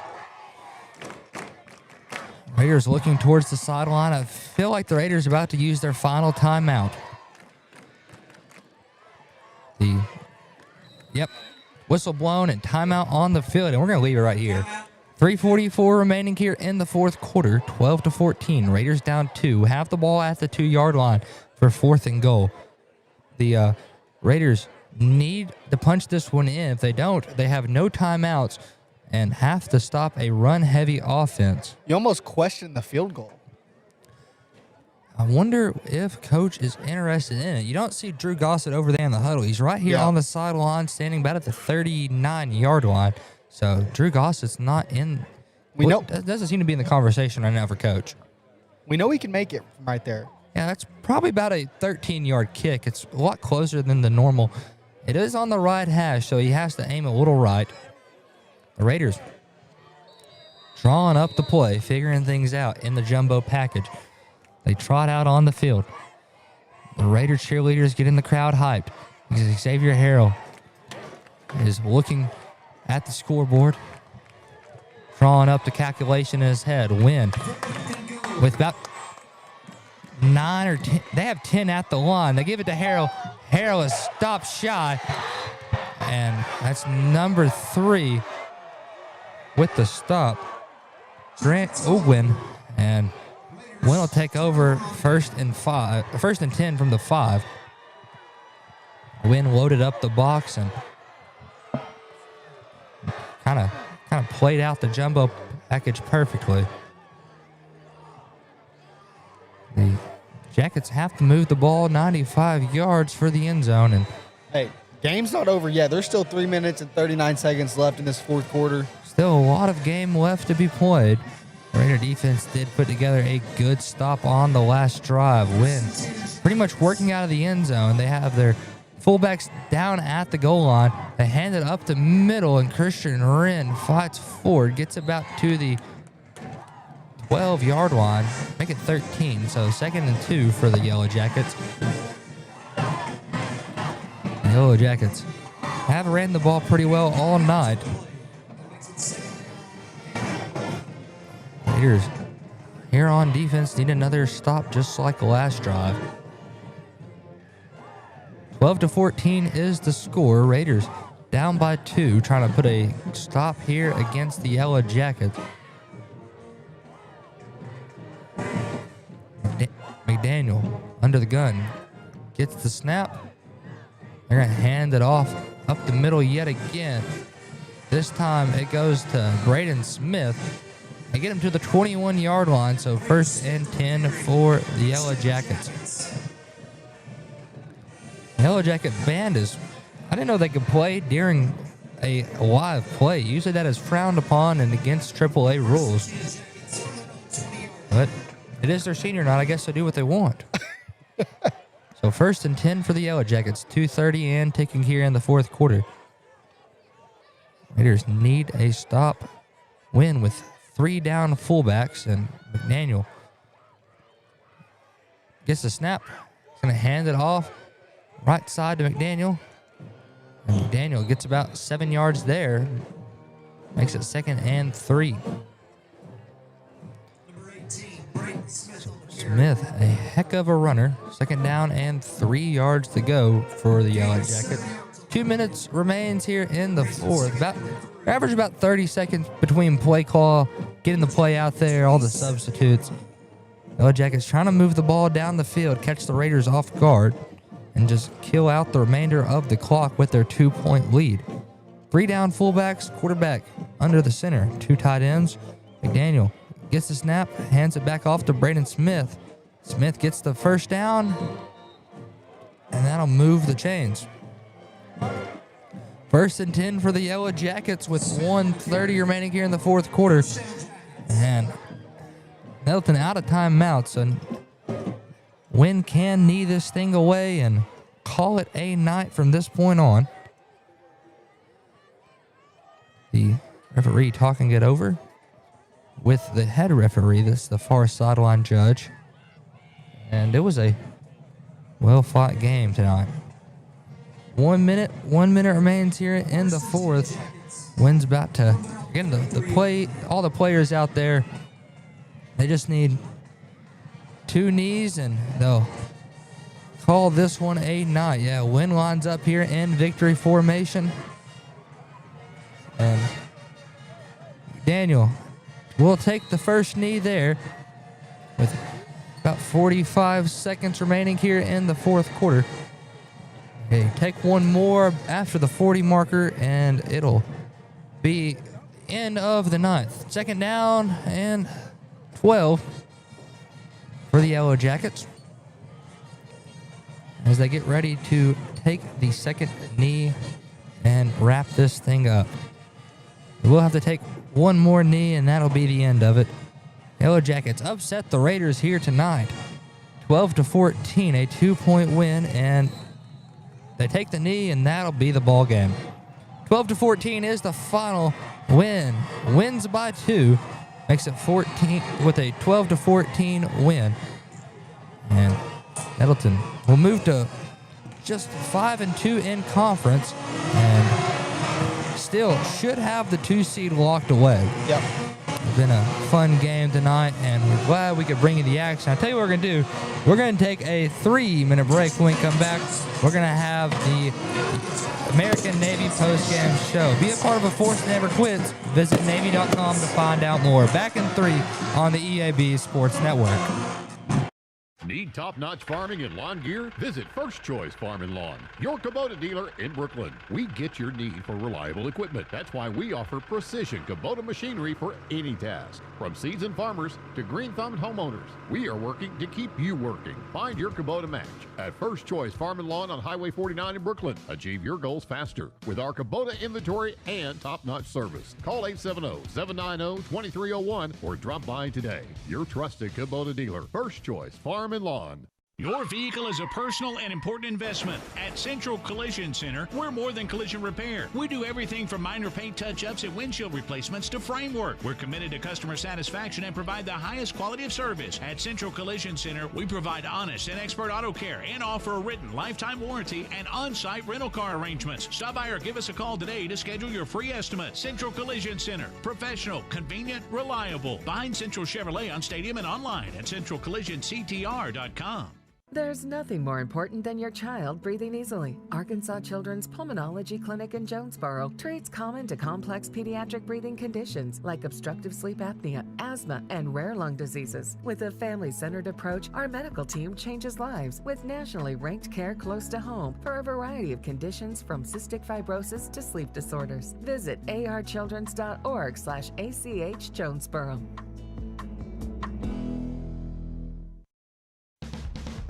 It's a mix and match special now at all Northeast Arkansas Domino's Pizza locations. Choose any two for $6.99 each for carry-out or delivery. How about a medium 2-topping pizza, oven-baked sandwich, pasta in a tin, loaded tots, Domino's stuffed cheesy bread, bread twists, marble brownies, and so much more. Switch it up for lunch or dinner for the whole gang. The mix and match special with any two for only $6.99 each for carry-out or delivery. Only at your Northeast Arkansas area Domino's Pizza locations. As you know, we mentioned in our ads that our family dealerships have been around since 1954, for 71 years, and Gail and I have been in the family business since 1972. We purchased the Rector dealership in 1983 from my late father-in-law, Glenn Saint. You see Kirk and Todd and myself in our ads, and now we have some of our grandchildren in our ads as well. Our family continues to be involved in the future of Glenn Saint. We look forward to 71 more years. That makes us proud. Glenn Saint, and God bless our troops. Since our founding in 1945, Farmers and Merchants Bank has held strong to our commitment to innovation, community investment, and personalized service. Over the past 80 years, we have worked alongside Arkansas entrepreneurs to help our neighbors start, grow, and streamline their businesses with hometown lending experts in the latest in modern financial solutions. Farmers and Merchants Bank, in your corner in our community, helping your business succeed every step of the way. Member FDIC, Equal Housing Lender. Welcome back into our American Navy post-game show. Be a part of a force that never quits and visit Navy.com to find out more. A tough one tonight for the Raiders, 12-14 loss, a 2-point game, and the Raiders could not get it done tonight. The Yellow Jackets played some really good football. They ran the ball extremely well on fourth down. In the first quarter, it started off hot for the Raiders. A 65-yard kickoff return touchdown by Kalmari Harrell with 11:47 remaining. Nettleton took the lead 6-0, blocked extra point, puts the Raiders at 6. And Braden Smith for the Yellow Jackets scored a 1-yard rushing touchdown, made it 6-6, and they get the 2-point to go, made it 6-8. In the second quarter, Xavier Harrell rushes in for a 6-yard touchdown, 12-8. Nettleton misses their 2-point conversion with 1:32 remaining. In the fourth quarter, it was a Christian Wynne 7-yard touchdown run. Extra point, no good. Hit it 12-14, and that's how the game ended. Well, that was in the third quarter. Fourth quarter was completely scoreless. Nettleton had the ball at the 2, and the jumbo package was met by 10 down defensive linemen by the Yellow Jackets, and they did a good job getting to the football, and the Yellow Jackets take home their final victory of the season. Nettleton will move on to the 5A state championship playoffs. Yep. And the Yellow Jackets, I think they missed out on the playoffs this year. The 4 teams in are Valley View, who potentially is undefeated in conference. We're going to check around the 5A East and talk about scores. Valley View is the automatic 1 seed after knocking down the Raiders last week, 21-14. Nettleton should be the 2 seed coming into it, as they did win head-to-head with Harding Academy, who's the other only two lost team. Valley View leads Batesville 49-28 with 8:34 remaining. So it's I believe that's a 2-point or 3-score game. Yeah, 3-score game. Harding Academy is tied up with the Brooklyn Bearcats at 34. With 3 minutes and 30 seconds remaining. And then the 4 seed is Batesville. And another 5A East news, the Greene County Tech Eagles beat the Rams for the Battle of the Bell, and they beat them 51-21. So the Greene County Tech moves to 2-5 in conference, I believe. Nettleton 5-2, sitting at second place right now. It depends on the score of the Harding Academy Brooklyn ball game. If you have free time and want to figure out where the Raiders are going to end up standing in the playoff race, you can go check out that game. Brooklyn does have the ball right now with 3 minutes and 20 seconds remaining in the fourth quarter. So 12-14 is the final here. We're going to name our Jonesboro Orthopedic and Sports Medicine player of the game, and we're going to get out of here. The JOSM player of the game tonight, we're going to give it to Xavier Harrell. He ran the ball extremely well for the Raiders last regular season game for the young man. He played extremely hard, hustled really well, had a big 49-yard run. Ball was at the 1-yard line, took it out from the end zone, and got it down to the 50. Heck of a player in Xavier Harrell, and a great game by the Raiders. Just did not finish the job, I guess is the correct terminology, but played a all-around good game. So that's our JOSM player of the game. We're going to shout out the crew, and we're going to call it a night. From our camera operators, Jasper Foster, Money Dolly Max Samples, our sound transmitter, since we were in the bleachers, is Jacob Robinson. Also joining the crew, Trip Hart and Destin Gary. Destin Gary. Okay, I didn't know if we're giving out two first names. I got confused, but Destin Gary. And that is the NTV crew of the night. Also, Dylan Conaway, director. We back in the studios is Mr. Gavin Grubbs. And from Jacob Linderman and Hunter Tolbert, we hope everybody has a great Friday night. We'll see you again next week. Should be at home, have the home playoff spot clinched up, and that will do it for us. So Raider Pride is justified. Raider Pride forever. You've been listening to Nettleton Raider Football on 101.3 Bob FM. Presented by NEA Baptist, the United States Navy, Jonesboro Orthopedics and Sports Medicine, Kavanaugh Auto Group, and First National Bank. This has been a presentation of the EAB Sports Network.